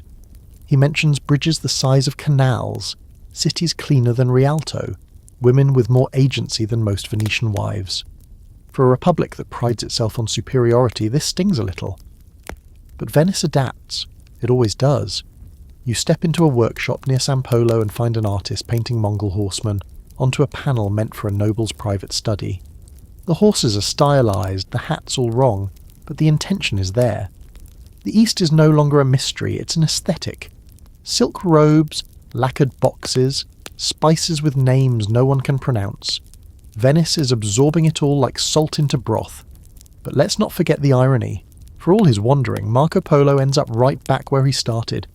He lives out his days in Venice quietly, his fortune modest, his fame debated. Some say he went mad. Others say he simply grew bored. Before he dies, someone asks him if he made it all up. He's said to have replied, "I did not tell half of what I saw." You watch the sky darken over the Grand Canal, the light shifting to a dusky gold.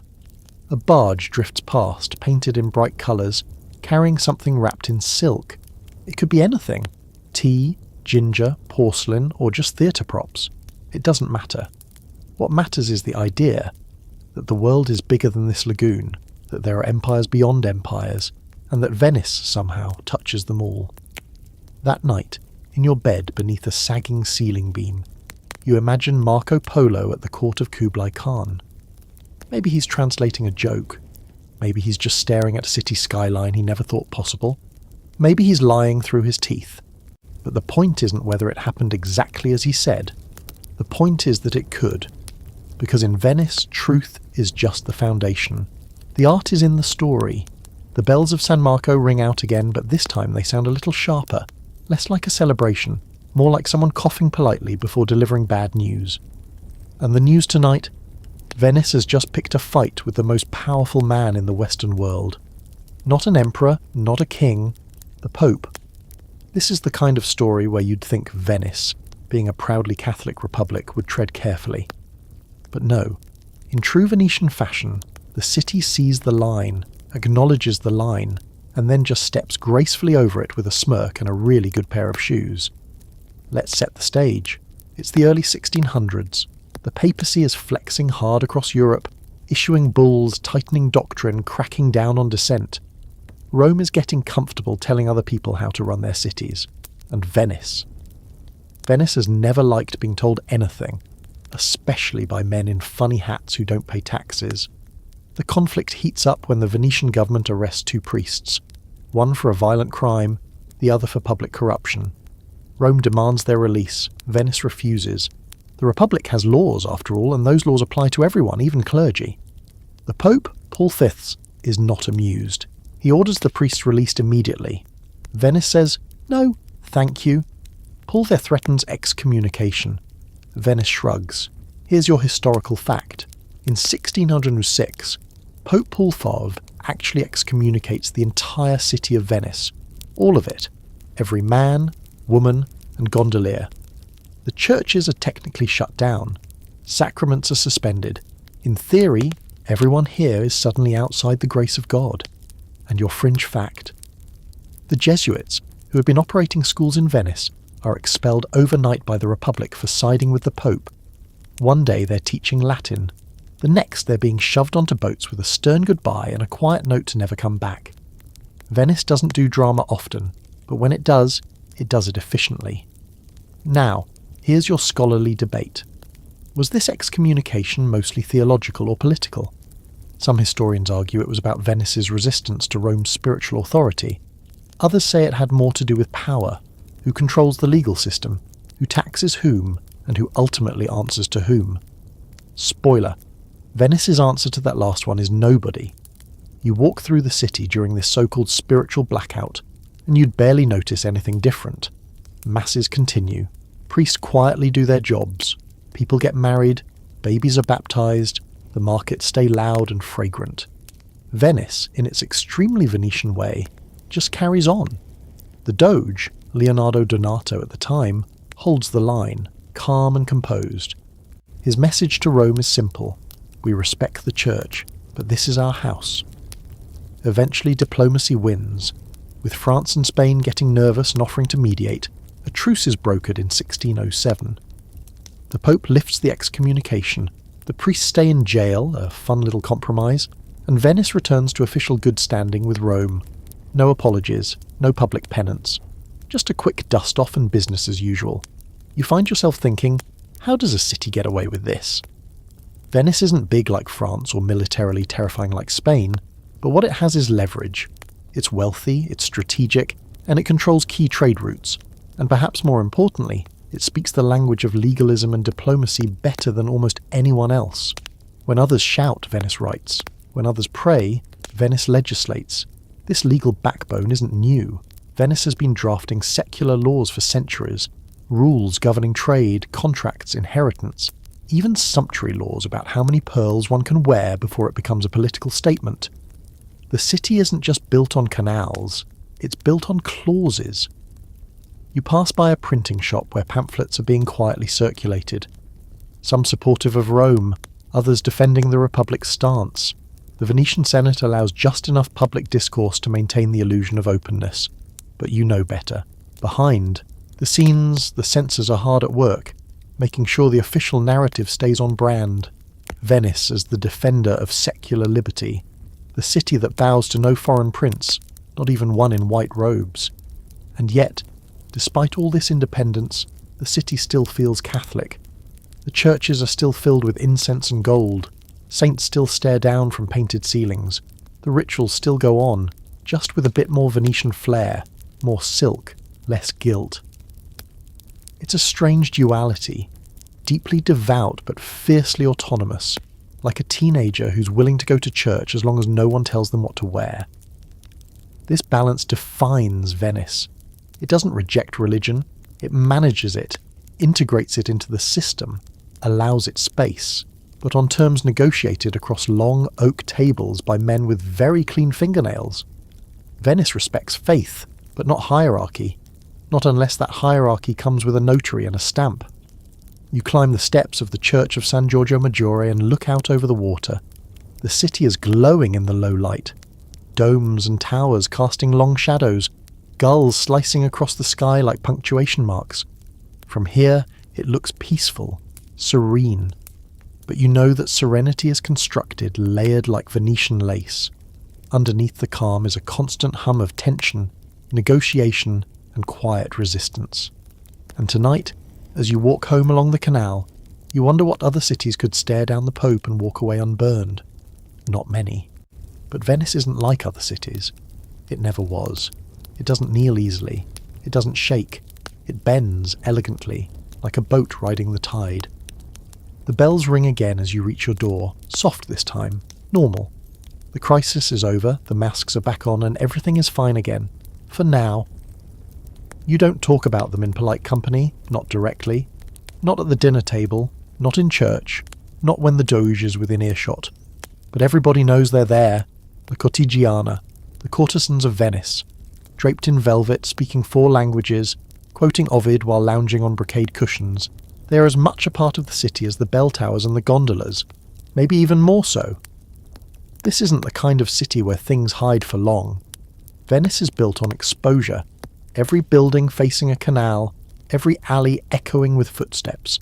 And in this dazzling openness, the most carefully curated secret is the role of women who aren't quite noble, aren't quite common, and definitely aren't just working girls. They are courtesans, and in Renaissance Venice they are both scandal and status symbol. Here's your historical fact. By the 1500s, Venice had a legally recognised class of courtesans, divided broadly into 2 types. The lower class courtigian de lume, who catered to quick encounters and little coin, and the elite courtigian honeste, the honest courtesans. That last part's ironic, yes, but also kind of perfect. These were women educated in philosophy, literature, music, and, crucially, conversation. They didn't just entertain, they competed. You pass through the district of Cannaregio, near the Jewish ghetto, and find yourself near one of the quiet canals where the city's elite kept their not-so-secret mistresses. The houses here are elegant but discreet. No names on the door, just well-trimmed shutters and door knockers shaped like lion heads. A gondola glides past, and the man reclining inside is definitely not on his way to Mass. And here's your fringe fact. Many of the most famous courtesans of Venice published their own poetry and prose. Take Veronica Franco, the ultimate Renaissance woman who lived in the 16th century. She wrote poems, debated with philosophers, and famously challenged the hypocrisy of the men who both praised and condemned her. When the Inquisition came sniffing, she defended herself in court, with her own writing, and she won. You see her image now, painted in oil, leaning ever so slightly toward the viewer, eyes level and sharp. She knew how the game worked. She was the game. In a society where noble women were often silenced, veiled, or hidden behind convent walls, courtesans spoke freely. They moved in elite circles, exchanged letters with diplomats, held salons that rivaled any university classroom. Their homes were filled with music and manuscripts. You didn't just pay for their bodies, you paid for their minds. But don't mistake this for liberation. It was power, yes, but fragile. A courtesan's reputation was everything. One scandal, one jealous client, one papal decree, and it could all vanish. Many ended up penniless.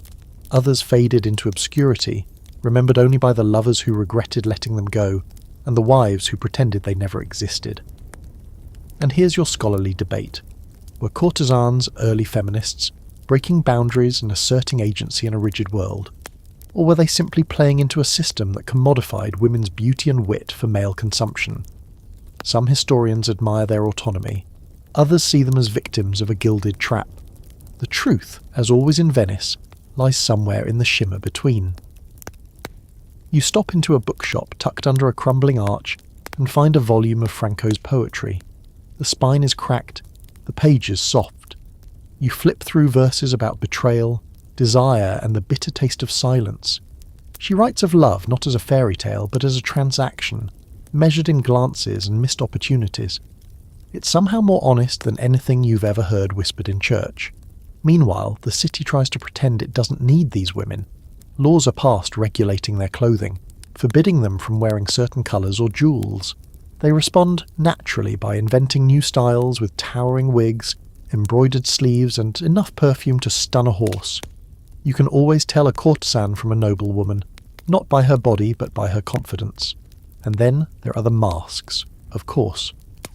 During Carnival, everyone wears one, but courtesans never really take theirs off. They exist in a world of half-truths, where affection is currency and wit is armour. You attend a masked ball and try to guess who's who. It's impossible. That sharp-tongued woman in the golden mask might be a duke's niece, or a poet, or someone who once shared a bed with half the Senate, and she's probably more educated than the man she's dancing with. You notice how the courtesan culture bleeds into the arts. Portraits become more flirtatious, poems more suggestive. Even the music in the churches swells with emotion. Venice is a city of controlled chaos, and nowhere is that more apparent than in its courtships. The tension between virtue and desire is baked into the stone. As the sky darkens, you walk along the quieter canals past houses with flickering candlelight behind sheer curtains. Somewhere, laughter echoes across the water. A song drifts from an open window. A lute, a voice, a story being told in soft syllables. You can't see the singer, but you know the voice. Smooth, bold, practiced. You pause at a bridge and look down at your reflection. The water ripples, distorts, rearranges you. In this city, everything is a mirror and everything can lie. And as you lie in bed later, the sounds of the city muffled by layers of stone and velvet, you think about those women whose names were spoken behind fans and between drinks, women who weren't allowed into the council chambers but still shaped decisions, who weren't saints but sometimes wrote better sermons, who knew how to survive in a world that valued them for all the wrong reasons and still found ways to matter. You fall asleep with her voice in your head. Not a lullaby, not a prayer, just a line of poetry that refuses to go quietly. It begins with a quiet click, printing pressed jaws opening and snapping shut, stamping one sheet after another. No trumpets, no parades, just ink, paper, and the slow accumulation of words. You're standing in a workshop near San Polo, watching a man in a leather apron feed a page into a press, his hands black with ink and precision. It's not flashy, but you know that smell. Revolution. While the rest of Italy throws itself into Renaissance art and church drama, Venice does something sneakier. It becomes a capital of publishing. By the early 1500s, the Republic has more than 150 printing presses, and they're not just cranking out church calendars and fish recipes. No, they're printing Bibles, heresies, Greek classics, political treatises, and the occasional steamy romance if the censors are having a slow day. Your historical fact: Venice was, for a time, Europe's publishing superpower. In the 16th century, it produced more books than any other city on the continent. Think about that. Not Paris, not Rome, not Florence. Venice. A city where space is limited and fire is a daily threat, and yet they can't print fast enough to keep up with demand. A big reason for that is Aldus Manutius. Yes, the name sounds like a wizard, and in a way he was. Aldus was a humanist, a printer, and a businessman who decided that books shouldn't just be read by monks and aristocrats. They should be small, affordable, portable. His invention? The italic typeface and the octavo format. Basically books that actually fit in your bag. He creates the first paperbacks, centuries before airports and impulse buys. Thanks to Aldus, students, merchants, and even curious courtesans could tuck Plato into their robes. Your fringe fact. Aldus also printed some of the earliest Greek classics in their original language, painstakingly typeset by hand. His logo was a dolphin wrapped around an anchor, a symbol still used in publishing today. You see it stamped on the spine of a book in a second-hand stall, nestled between a psalter and a banned tract on astrology. But Venice doesn't just print books, it weaponizes them. Publishing here becomes a way to negotiate identity. Want to promote the Republic's version of history? Print it. Want to poke at the Pope subtly or not so subtly? There's a press for that. Want to spread humanist ideals without getting burned at the stake? Venice provides just enough plausible deniability. And there's your scholarly debate. Was Venetian publishing truly liberal and humanist, or was it simply commercially pragmatic? Some argue Venice supported the spread of knowledge for knowledge's sake. Others say the printers just went where the money was, printing Protestant texts when it paid, Catholic ones when it didn't. Venice rarely chooses ideology when a legend will do. You walk through the ghetto at dusk and see a Hebrew press at work, the typesetters carefully arranging characters that curl like smoke. Jewish printers, limited in rights elsewhere, find a niche here. Just enough freedom to contribute, just enough surveillance to keep them cautious. They print prayer books, commentaries, legal texts. It's a delicate balance, but then all of Venice is a balance. Even the Inquisition has a local office here. Small, efficient, Venetian. It doesn't burn people very often. Burning is bad for business. But it does ban books. Lots of them. You find a list tacked discreetly in a church. Index Librorum Prohibitorum. Books you're not supposed to read, which of course makes everyone want to read them more. Printers respond with what can only be described as passive-aggressive creativity. Some texts come with blank pages, where controversial parts have been removed. Others use coded language. An author might be anonymous, or from a distant land. Venice becomes a masterclass in printing around the truth, and the readers, they evolve too. You watch a girl, maybe 13, steal a glance at a philosophy book while pretending to look for psalms. Her fingers linger over a passage about the soul, her eyes wide. Her mother calls her, and she slips the book back as though it were something shameful or sacred. In Venice, sometimes they're the same thing. You stop in at a bookseller's stall, the kind that's half crumbling under the weight of everything it's trying to contain. Political pamphlets, scientific diagrams, treatises on love, plays that read like confessionals. The books are bound in leather, parchment, sometimes just twine and stubbornness. You pick up a volume and leaf through it. The words are smeared slightly. A misprint. A rush job. You like it more because of that. It feels alive, imperfect, part of a city that never stops editing itself. And then there's the coffee house. New, exotic, imported. It's where writers and printers argue under low-hanging lamps, gesturing with inky fingers and waving pages like flags. You eavesdrop on a debate about Galileo, who's causing a stir with his talk of planets and heresies and telescopes. He'll get in trouble with the church, sure, but in Venice he'll still get printed. You sip a dark, bitter brew that tastes like roasted possibility and realise this is a city where thought is currency, where books circulate like gossip, and gossip is practically a political tool. Venice may be slipping in its grip on territory, losing islands, struggling with Ottoman blockades, but here, in ink and parchment, it's still an empire. The city may no longer launch fleets like it used to, but it launches ideas, quietly, slyly, under cover of candlelight. As you walk home, the moon reflects off the canal like spilled silver.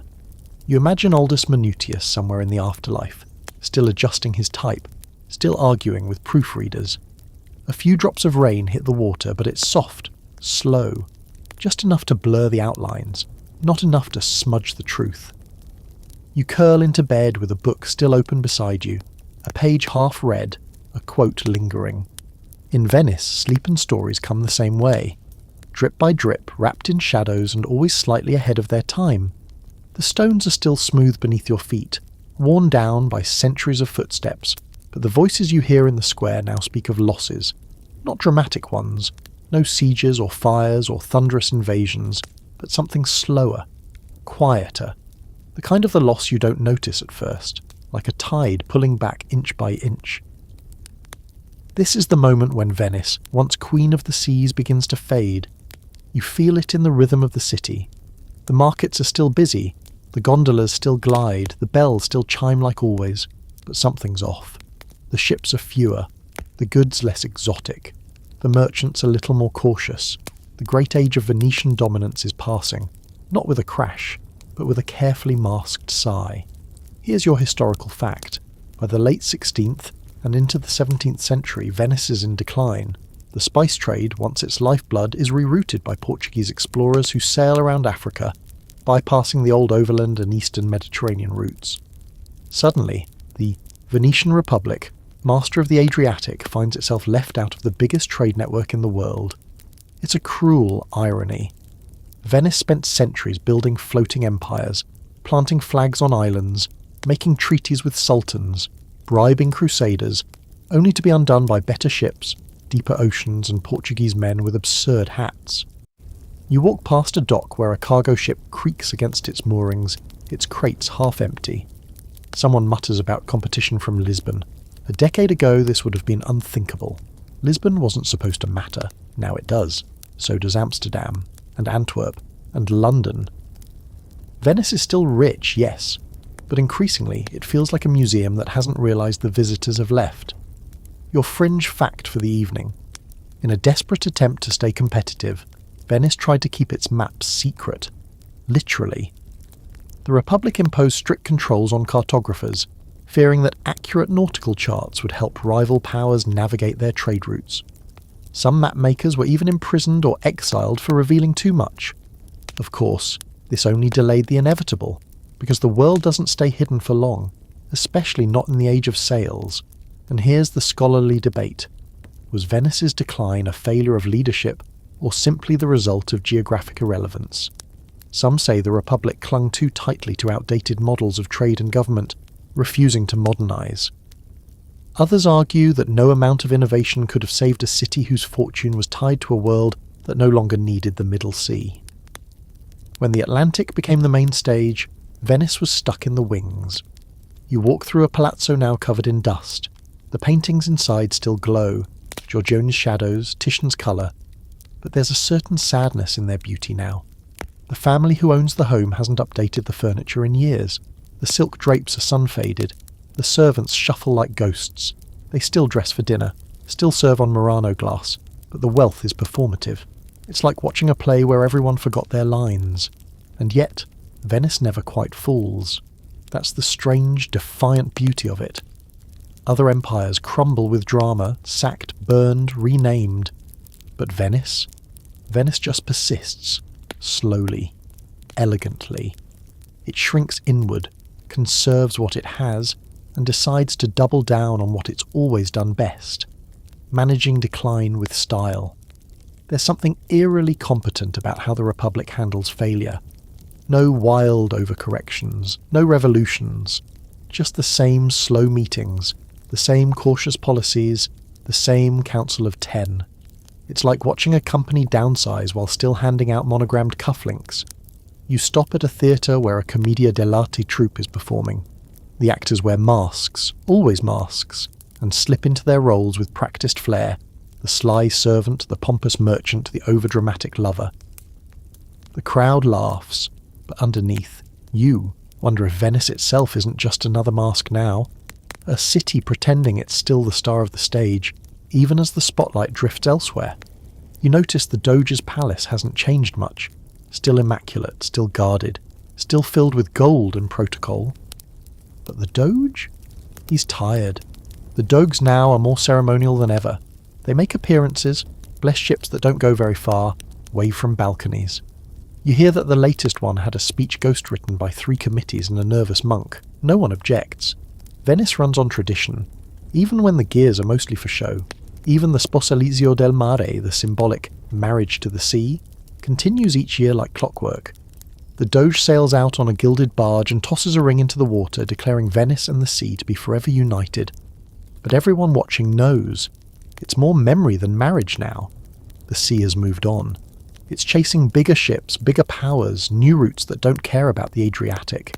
Still, the people endure. The gondoliers still sing. The cafes still serve wine. The lacemakers in Burano still stitch thread like spider silk, telling stories with their fingers. Venice, even in decline, is still Venice. Strange, lovely, complicated. You sit near the steps of the Rialto Bridge and watch the Grand Canal turn from blue to silver as the sun sets. A group of boys toss pebbles into the water, shouting to hear the echo.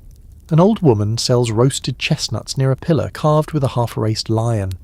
A gondola glides by with only one passenger, quietly weeping behind a lace handkerchief. And as you lie down to sleep, you can't help but admire it. Venice, in this moment, isn't conquering or innovating, but it's still beautiful, still holding itself upright like a crumbling statue too proud to fall. Decline doesn't look like failure here. It looks like grace. Because when the world changes, most cities either collapse or adapt. Venice does something rarer. It elegantly refuses. The sky is slate grey, and the air carries that unsettling stillness that only comes before something big, like thunder, or revolution, or war. You can feel it in the way people walk today, a little faster, eyes scanning the rooftops. Even the canals seem quieter, as though holding their breath. The year is 1797, and the unthinkable is happening. Venice is about to fall. Not fall as in trip over its own bureaucracy, or lose another trade deal to the Dutch. No, this time it's real. This time it's armies, flags, foreign boots on cobblestones.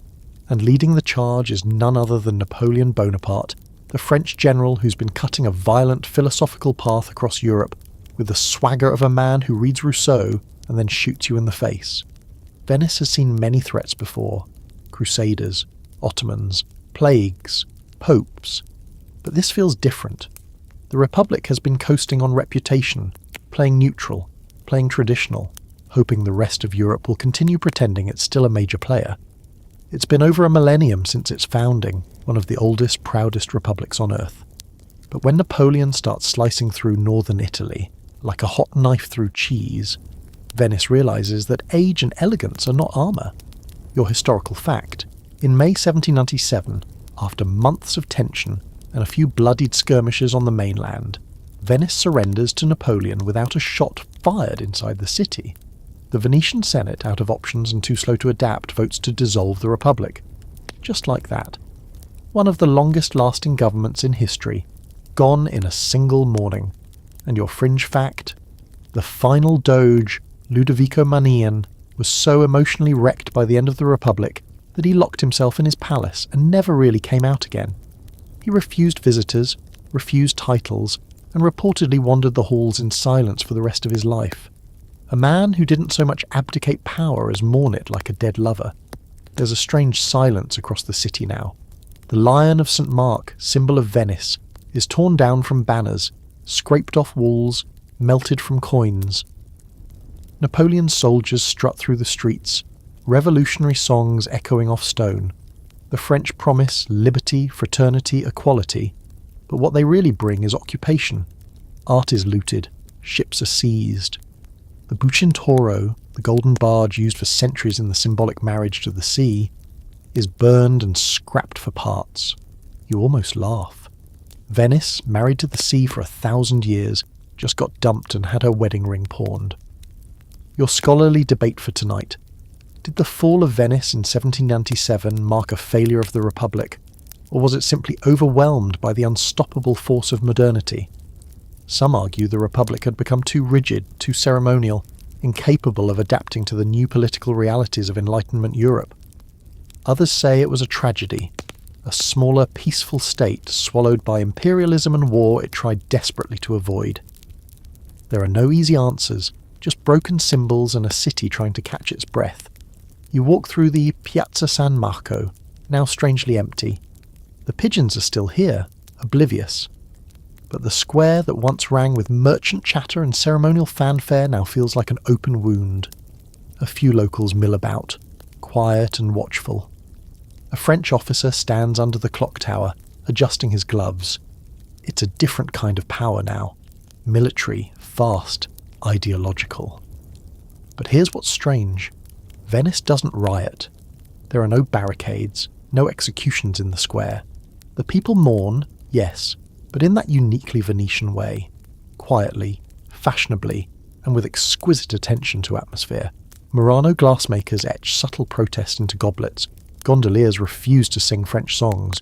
Poets write mournful elegies that technically aren't about Venice, but absolutely are. The resistance is there. It's just beautifully passive-aggressive.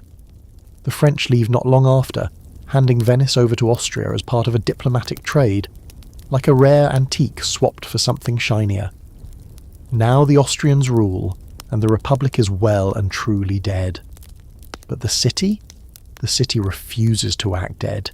It keeps operating, keeps floating, keeps wearing its ruins like jewellery. You visit a theatre still staging operas, the seats filled with men in velvet and women in veils. Outside, a cannon is being wheeled through the street. Inside, a soprano hits a note that makes your eyes sting. This is Venice's defiance, not in violence, but in performance. And somehow, the city's bones remain intact. The Doge's palace isn't demolished. The basilica still stands. The canals don't dry up. Instead of turning into rubble, Venice becomes a living monument, part museum, part ghost, part stubborn miracle. There's a fringe movement among young intellectuals now, dreaming of a new republic, whispering about freedom in backrooms lit by single candles and dangerous optimism. They write pamphlets, they recite poetry about ancient glories, but they know, deep down, that the Venice they want back can't exist anymore. The world has moved on, and yet, in the flickering candlelight, they try anyway, because even if the Republic is gone, the idea of Venice still has weight. It still inspires. It still haunts. That night, you climb the Campanile, the bell tower, and look out over the lagoon. The stars are out. The city is hushed, and for a moment, you can almost pretend nothing has changed. But the shadows below you are longer now. The bells no longer ring for a republic. They ring because it's time, because that's what they've always done. Venice is no longer sovereign, but it's still Venice. Still water and light and silence. Still pride and ritual and refusal. And as you drift to sleep, you realise this city doesn't need power to be powerful. It doesn't need armies. It just needs to keep being itself. Unapologetically, stubbornly, beautifully. Even if no one's listening, it sings anyway. The gondolas glide slower now, as if the water itself is reminiscing. The Doge is gone, the lions scraped off half the facades, and the Republic, well, it's a chapter closed. But Venice, stubborn as ever, remains unwilling to disappear quietly. It's the 19th century now, and if the city can't rule the seas anymore, then fine. It will become something else, something softer, stranger, and somehow even more compelling. A living relic, a romantic ruin that refuses to crumble. You step onto the street and the air already feels heavier with nostalgia. But it's not just your imagination. Something real is happening here. This is the era of poets, painters, and broken-hearted aristocrats who travel thousands of miles to sigh dramatically under Venetian arches. They're not here to trade. They're here to worship. Your historical fact, during the 19th century, Venice becomes a major destination on the Grand Tour, the cultural rite of passage for wealthy young Europeans, especially the British, who travel through the classical world to absorb art, architecture, and, let's be honest, attractive foreign strangers. And no stop was more picturesque or more steeped in romantic tragedy than Venice. You imagine a pale young man in too tight trousers sketching the Grand Canal with intense, melancholic focus, then tearing the page in half when the shadows aren't dramatic enough. That man? Probably Lord Byron. Yes, that Byron. He didn't just visit Venice. He moved here in 1816, lived in a palazzo, swam naked in the canals, wrote scandalous poetry, and had affairs that made the courtesans blush. Here's your fringe fact. Byron also kept a pet bear. Yes, a real bear. At one point he tried to enroll it in the University of Cambridge as a student, just to protest their rule against pet dogs. So naturally, this chaotic genius fit right into Venice. The city loved him, and he, of course, turned his experience into verse. He wrote of decay and beauty and loss and lust. He wrote of Venice as a fading goddess, half asleep but still dangerous. You pass a bookstore near Campo Santo Stefano and find a worn copy of Childe Harold's Pilgrimage, its pages stiff with sea air. Inside, Byron calls Venice a widow with a brilliant eye, which is a little rude but also kind of perfect. You're not alone in this sentiment. The Romantics adore Venice. John Ruskin, the English art critic, arrives in the mid-1800s and practically vibrates with reverence. His book, The Stones of Venice, becomes a cultural touchstone. Half art theory, half architectural love letter. He mourns the loss of Gothic splendour, rants against modern renovation, and declares that even in decline, Venice is more noble than the cities that replaced it. But here's your scholarly debate. Was this romanticism helpful or harmful? Did people like Byron and Ruskin preserve Venice's legacy, or did they turn it into a theatrical prop, freezing it in time, unwilling to let it evolve? Some argue the romantic obsession slowed real development and trapped the city in a permanent state of sentimental decay. Others say it's precisely because of this love that we still have what remains today. Meanwhile, back in real Venetian life, things are complicated. After Napoleon, the city is passed to Austrian control, tucked into the Habsburg Empire like a reluctant wedding guest. The Austrians build military installations, introduce bureaucracy, and try very hard to administer charm, which of course fails. The locals tolerate it, barely, but the flame of independence still flickers, especially among the younger generations. You hear whispers in the cafes, revolution, reunification. The Risorgimento is underway, the movement to unify Italy, and Venetians are paying attention. There are protests, pamphlets, secret meetings in back rooms full of cigar smoke and furious whispers. In 1848, Venice declares itself a free republic again, under the leadership of Daniele Manin. The city is thrilled, flags are waved, bells are rung, there are speeches, kisses, wine, and then the Austrians return. After a year of siege, disease, and starvation, Venice surrenders. The dream is crushed again, and Austria reclaims the lagoon, but not for long. In 1866, after yet another round of European wars, Venice is finally handed over to the newly unified Kingdom of Italy. At last, it becomes part of the nation it was never sure it belonged to. Not as a capital, not even as a political force, but as a jewel, a symbol, a grand old lady invited to the party out of respect. You notice the shift. The flags change. Italian becomes more prominent. The city begins to modernise, reluctantly, awkwardly. Gas lamps are installed. Streets are mapped more precisely. There's talk of a railway bridge to the mainland, and you can practically hear Venice sigh. Because here's the thing, Venice has always been a city apart, and now, tied to Italy, it's being dragged into a century that doesn't speak its language. The industrial world doesn't suit her. Trains, factories, typewriters. Venice stares at all of it with thinly veiled disdain. But it adapts, as it always has. Slowly, with flair. The palazzi become hotels. The gondolas get painted black instead of flamboyant colours. A quiet nod to mourning the past, maybe. And the tourists begin to arrive. Not merchants, not pilgrims, but souvenir hunters, looking for something old, something beautiful, something to tell their friends back in Manchester. You see a couple standing on the Bridge of Sighs, trying to remember which movie it was in. A painter nearby captures them both in his sketch. You think about the centuries that hang between the stones and wonder how the city holds all these layers without sinking. And at night, when the lamps flicker against the water and the wind moves through the alleyways like a violin sighing in its sleep, Venice still feels whole. Tired, yes, but very much alive. You drift off with a vision of Byron diving into the canal, followed by his bear, Ruskin shouting about spires, and some young rebel tucking a manifesto into his boot. All of them passing through the same stones, the same fog, the same strange magic. Venice has lost its crown, but in its place it wears something stranger, sadder, and perhaps more powerful: immortality. The train arrives with a low metallic groan, exhaling smoke and expectation as it creeps across the bridge from the mainland. You step off at Santa Lucia station, blinking against the sudden change. 1 minute you're surrounded by farmland and factories, and the next, bam, you're in Venice, that same watery dreamland, still impossibly floating. But now it smells a little different. Coal smoke, engine oil, cheap perfume.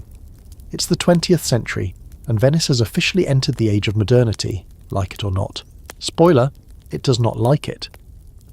Here's your historical fact. In 1933, a permanent causeway for automobiles is completed, linking Venice to the mainland. A sleek slab of road built in Mussolini's Italy, because of course it was. Now people can drive right up to the edge of the lagoon and hop into a boat, or worse, bring their exhaust fumes along for the ride. The city that once held the world at oar's length is suddenly connected in a way it never asked for. You wander down the Riva degli Schiavoni, past a young man selling postcards and a grandmother yelling at pigeons, and it hits you. Venice is no longer drifting in and out of relevance. Now it's clinging, trying to navigate a century that moves too fast, talks too loud, and doesn't stop to admire the architecture. The world has turned industrial, digital, electric, and Venice still writes with ink. But Venice never just lies down and lets history happen. No, it adapts.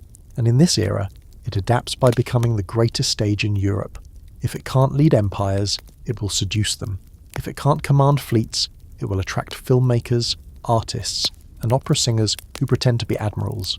Enter the Venice Biennale, your fringe fact. This international art exhibition, which began in 1895, has grown into one of the most important cultural events in the world.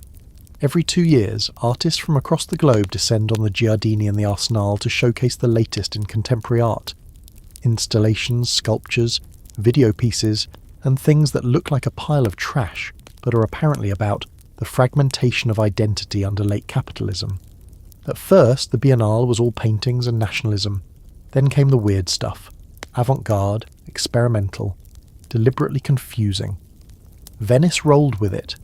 Now the city plays host to more than just art. There's the Venice Film Festival, launched in 1932, the world's oldest. The same red carpet where Orson Welles once scowled, and where Tilda Swinton now drifts in like a living sculpture. Every September, paparazzi and stiletto heels flood the Lido, chasing Oscars before they're even gold-plated. And here's your scholarly debate. Is all this art and glamour saving Venice, or just propping it up like a beautiful corpse in designer sunglasses? On one side, some argue that international attention helps preserve the city's culture, raises money, keeps Venice relevant. On the other, critics say it's turned the city into a set piece, a background for elites to sip Prosecco, while the real city fades behind velvet ropes and museum walls. You get a sense of that duality as you duck into a narrow alley off the tourist path. Laundry still hangs between windows. A cat leaps from sill to sill. A man sings softly in Venetian dialect, a language that's being spoken less every year. Back here, away from the Biennale banners and film cameras, Venice feels like itself, old, creaky, and alive in a way that's hard to sell on a postcard. The wars come and go, of course. World War I shakes the region, though Venice is spared the worst of it. In World War II, the city is occupied by the Germans, bombed lightly but never destroyed. It's said that Venice was spared more out of reverence than strategy. Too beautiful to break. Even Hitler, who appreciated art for all the wrong reasons, didn't want to see it burned. After the war, Venice dusts off the ashes and returns to what it knows best, being admired. Tourists come in droves now, ferried in by planes, trains and ocean liners. Hotels pop up like toadstools. Souvenir shops swell with plastic gondolas and glass trinkets made somewhere very far from Murano. And the locals? They quietly leave. Not all at once, not with drama, but steadily. Rents rise, floods worsen. Life becomes harder to afford, harder to explain. You hear it said often, Venice is for the visitors now. And there's the creeping shadow that defines the 20th century here. Acqua alta. High water. Venice has always flirted with the sea, but now it's less flirtation, more existential dread. The 1966 flood is the worst in centuries. 5 feet of brackish water surging through churches, libraries, shops. Paintings float, books dissolve. Grandmothers are carried through Piazza San Marco on tourists' shoulders. The city is soaked in mourning and mildew. In response, the world rallies. Money pours in, experts arrive, plans are made. And so begins the saga of Mose, an ambitious, controversial system of underwater gates meant to block high tides from entering the lagoon. It sounds biblical. It becomes bureaucratic.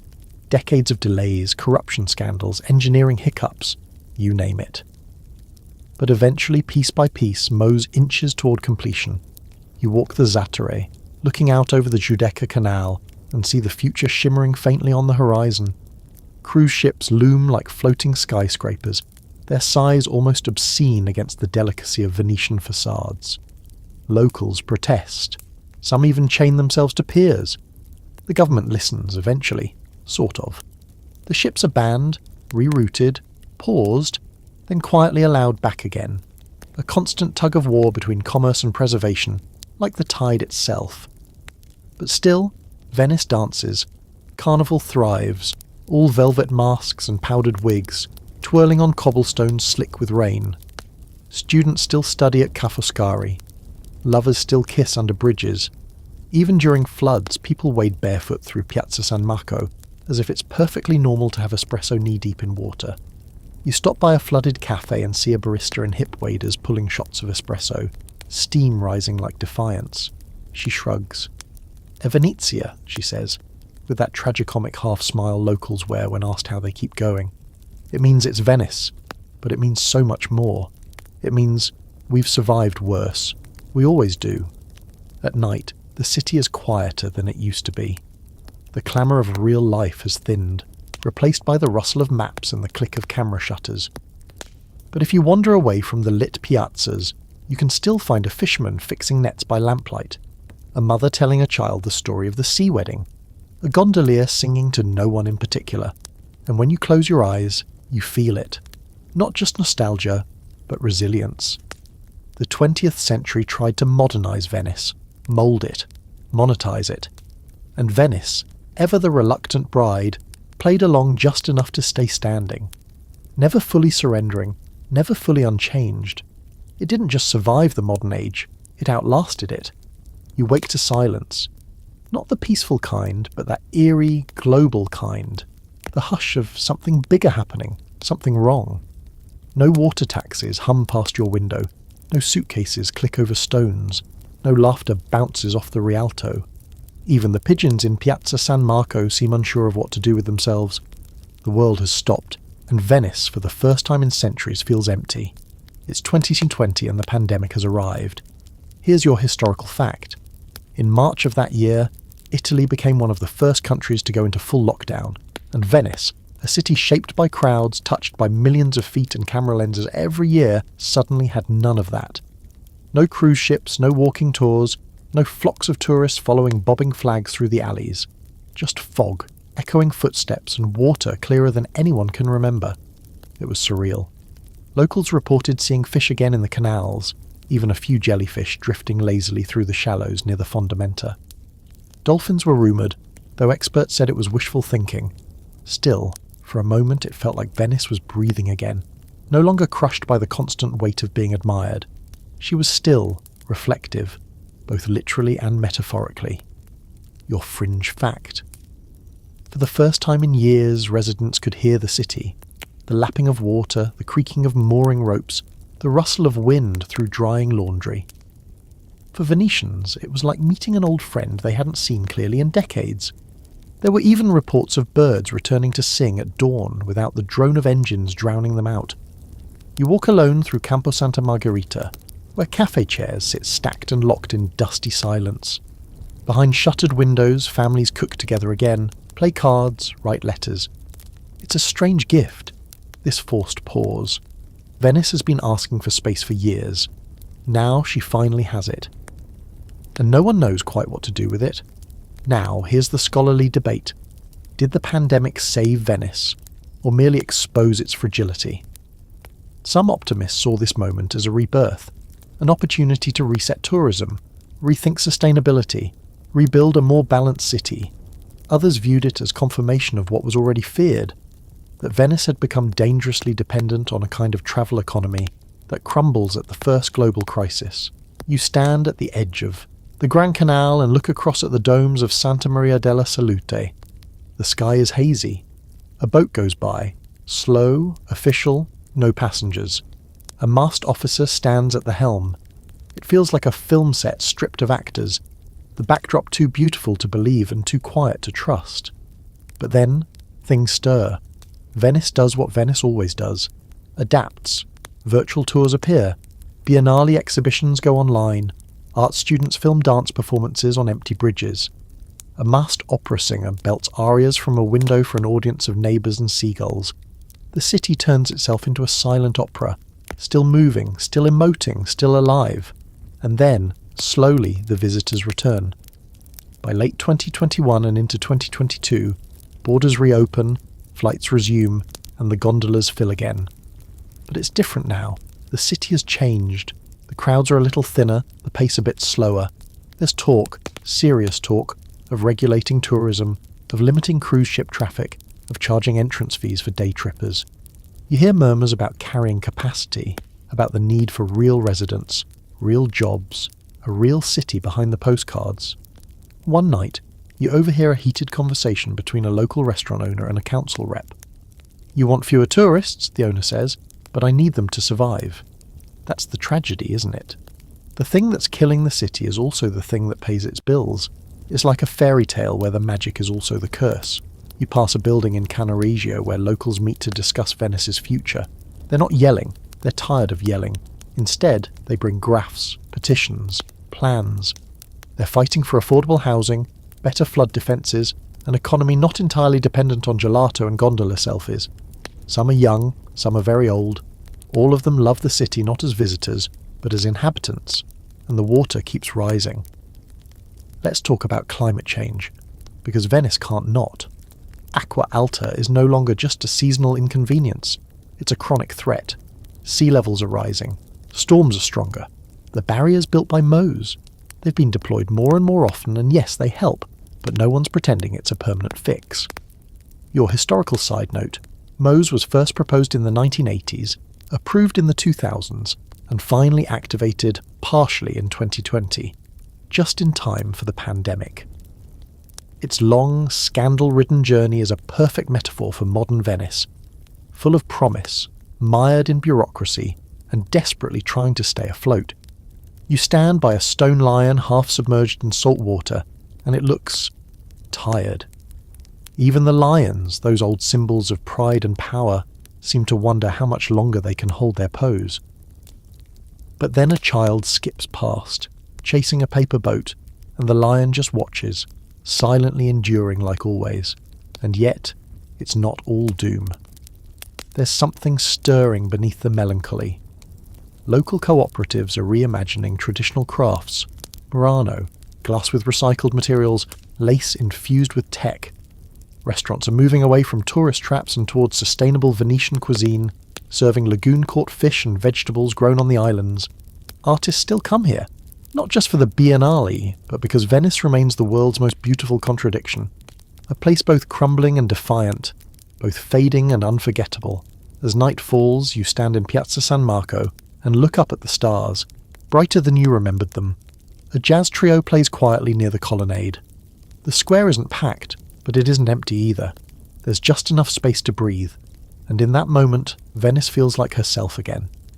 Not a relic, not a theme park, just a city. Fragile, flawed, human. Not timeless, but still managing to steal time. You head home along the canal past cats prowling like they own the place, which of course they do. And as you crawl into bed beneath creaky beams and salt-stained plaster, you realise that Venice will never be saved in the conventional sense. It doesn't want that. It just wants to be seen, understood, remembered. And tonight, you do. You wake to bells, real ones, not phone alarms pretending. They drift in from 100 steeples at once, overlapping like birdsong, echoing over water, down alleys, through stone. Venice doesn't just wake up, it rises, slow and dramatic, like a curtain lifting on a stage. And here we are in the present day, in a world more digital than tactile, more algorithmic than architectural, and yet Venice, somehow, still works. But working now doesn't mean thriving. It means surviving smartly, creatively, on its own terms. Because you've seen the headlines. Venice is sinking. Venice is overrun. Venice is dying. And yet, here she is, still standing, still floating, still winking at you like she knows something you don't. Let's start with a historical fact that's currently unfolding. In 2023, the City Council approved a trial entrance fee for day visitors, essentially a ticket to enter the city. It's not a tourist tax or a museum pass, it's a boundary, a statement. If you're going to come just for the selfie, you're going to pay for the privilege. At first, people scoffed, but the truth is, the weight of millions of feet per year has become unsustainable. The move is controversial, yes, but so was building the city in a swamp in the first place. And your fringe fact. There's a small but growing population of digital nomads now living in Venice, people working remotely from centuries-old apartments, their laptops propped next to chipped frescoes. taking Zoom calls with the sound of lapping canals in the background. You pass a cafe where a guy in headphones is typing code while sipping an espresso beneath a painting of St. Sebastian. In Venice, the sacred and the startup share a table. Now for the scholarly debate, which is more urgent than ever. What is Venice actually for? Now? Is it a city, a brand, a museum, a memory? Can a place this old still function as a living, evolving organism? Or is it destined to become a kind of open-air diorama, a luxury ruin? Urban planners argue about it. Environmentalists warn about rising tides and falling birth rates. Cultural historians wave their arms in frustration, but no one agrees, because Venice doesn't fit categories. It never did. You walk through a local market in Rialto where the fish still arrive fresh every morning, laid out on crushed ice under striped canopies. A vendor calls out prices in Venetian dialect, soft, musical, defiant of standard Italian. A child helps her grandmother select the right shrimp for pasta alla busara. This is the city too, not just the glittering facades, not just the carnivals and movie premieres, but a community that refuses to vanish. And yet, the population keeps shrinking. As of this morning, the number of full-time Venetian residents is under 50,000. Think about that. Fewer people than a mid-sized town in Iowa. Meanwhile, the city receives over 20 million tourists a year. That's 400 visitors for every one resident. It's no wonder the tension's real. You pass a sign scrawled in red paint. Venice is not Disneyland. Below it, someone's added in English. Then stop selling tickets. But Venice isn't bitter. At least not entirely. She just wants a little respect. She wants the tourists who come to understand that behind the lace and the masks and the gelato, there are real people, bakers, students, teachers, gondoliers, trying to live in a place that has become the world's most loved, most endangered antique. And yet, life persists. You attend a local poetry reading in a library built in the 15th century. It smells like parchment and espresso. The poet reads a piece about high tides and lost shoes and growing up between two islands. Her voice trembles, not with sadness, but with pride. She's a Venetian, born and raised, and she's not leaving. You visit a school where kids learn to row the traditional voga alla veneta, standing up and facing forward like their ancestors. They wobble, shriek, laugh, fall into the water. Their instructor grumbles like all old coaches do, but smiles when no one's looking. It's not about tourism, it's about memory, passed from hand to hand like a family recipe. Venice isn't just buildings, it's behaviours. Even the Biennale has shifted. Artists now use the space to explore themes of climate collapse, urban memory, and identity erosion. One exhibit is just a room slowly flooding while recordings of real Venetian voices play overhead. It's unsettling, beautiful, a little pretentious, and painfully honest. Like Venice herself, and the cruise ships. After years of protests and petitions and lawsuits and more protests, the government finally bans them from the historic lagoon in 2021. A major win. But of course, it's not that simple. Some ships are rerouted, others anchor further away. The debate continues. Always. Progress here is partial, precarious, poetic. You spend an afternoon on the island of Torcello, where Venice was essentially born. It's quiet. Still. The ancient basilica there is older than most countries. You sit in the grass, surrounded by nothing but marsh and bell towers and ghosts, and realise that Venice has never truly been about dominance. It's always been about defiance. It shouldn't have lasted this long, but it did, and it still is. As the sun sets, you take the Vaporetto back to the main islands. The water glows pink. The domes of Santa Maria della Salute are backlit like the final scene in a romantic film that never quite ends. On the boat, a family of tourists snap photos while an old man hums something soft in dialect under his breath. You catch a glimpse of your own reflection in the window, part of the city now, even if just for a moment. And for once, you don't feel like an outsider. You feel like someone Venice has allowed to see her, really see her, with all the cracks and the gold leaf and the rising tide. That night, you sleep under a wooden ceiling beam warped by centuries. The walls breathe. Somewhere a seagull screams like it's auditioning for a horror film, and Venice whispers, not words, just water. Moving beneath you, always, still afloat, still impossible, still here. The wind comes in low and salty from the lagoon, brushing across the rooftops like fingers over piano keys, stirring laundry lines and scattering a few papers from a cafe table someone forgot to clear. You stand at the edge of the Zattere, watching the light roll across the Giudecca Canal, and you can't shake the feeling.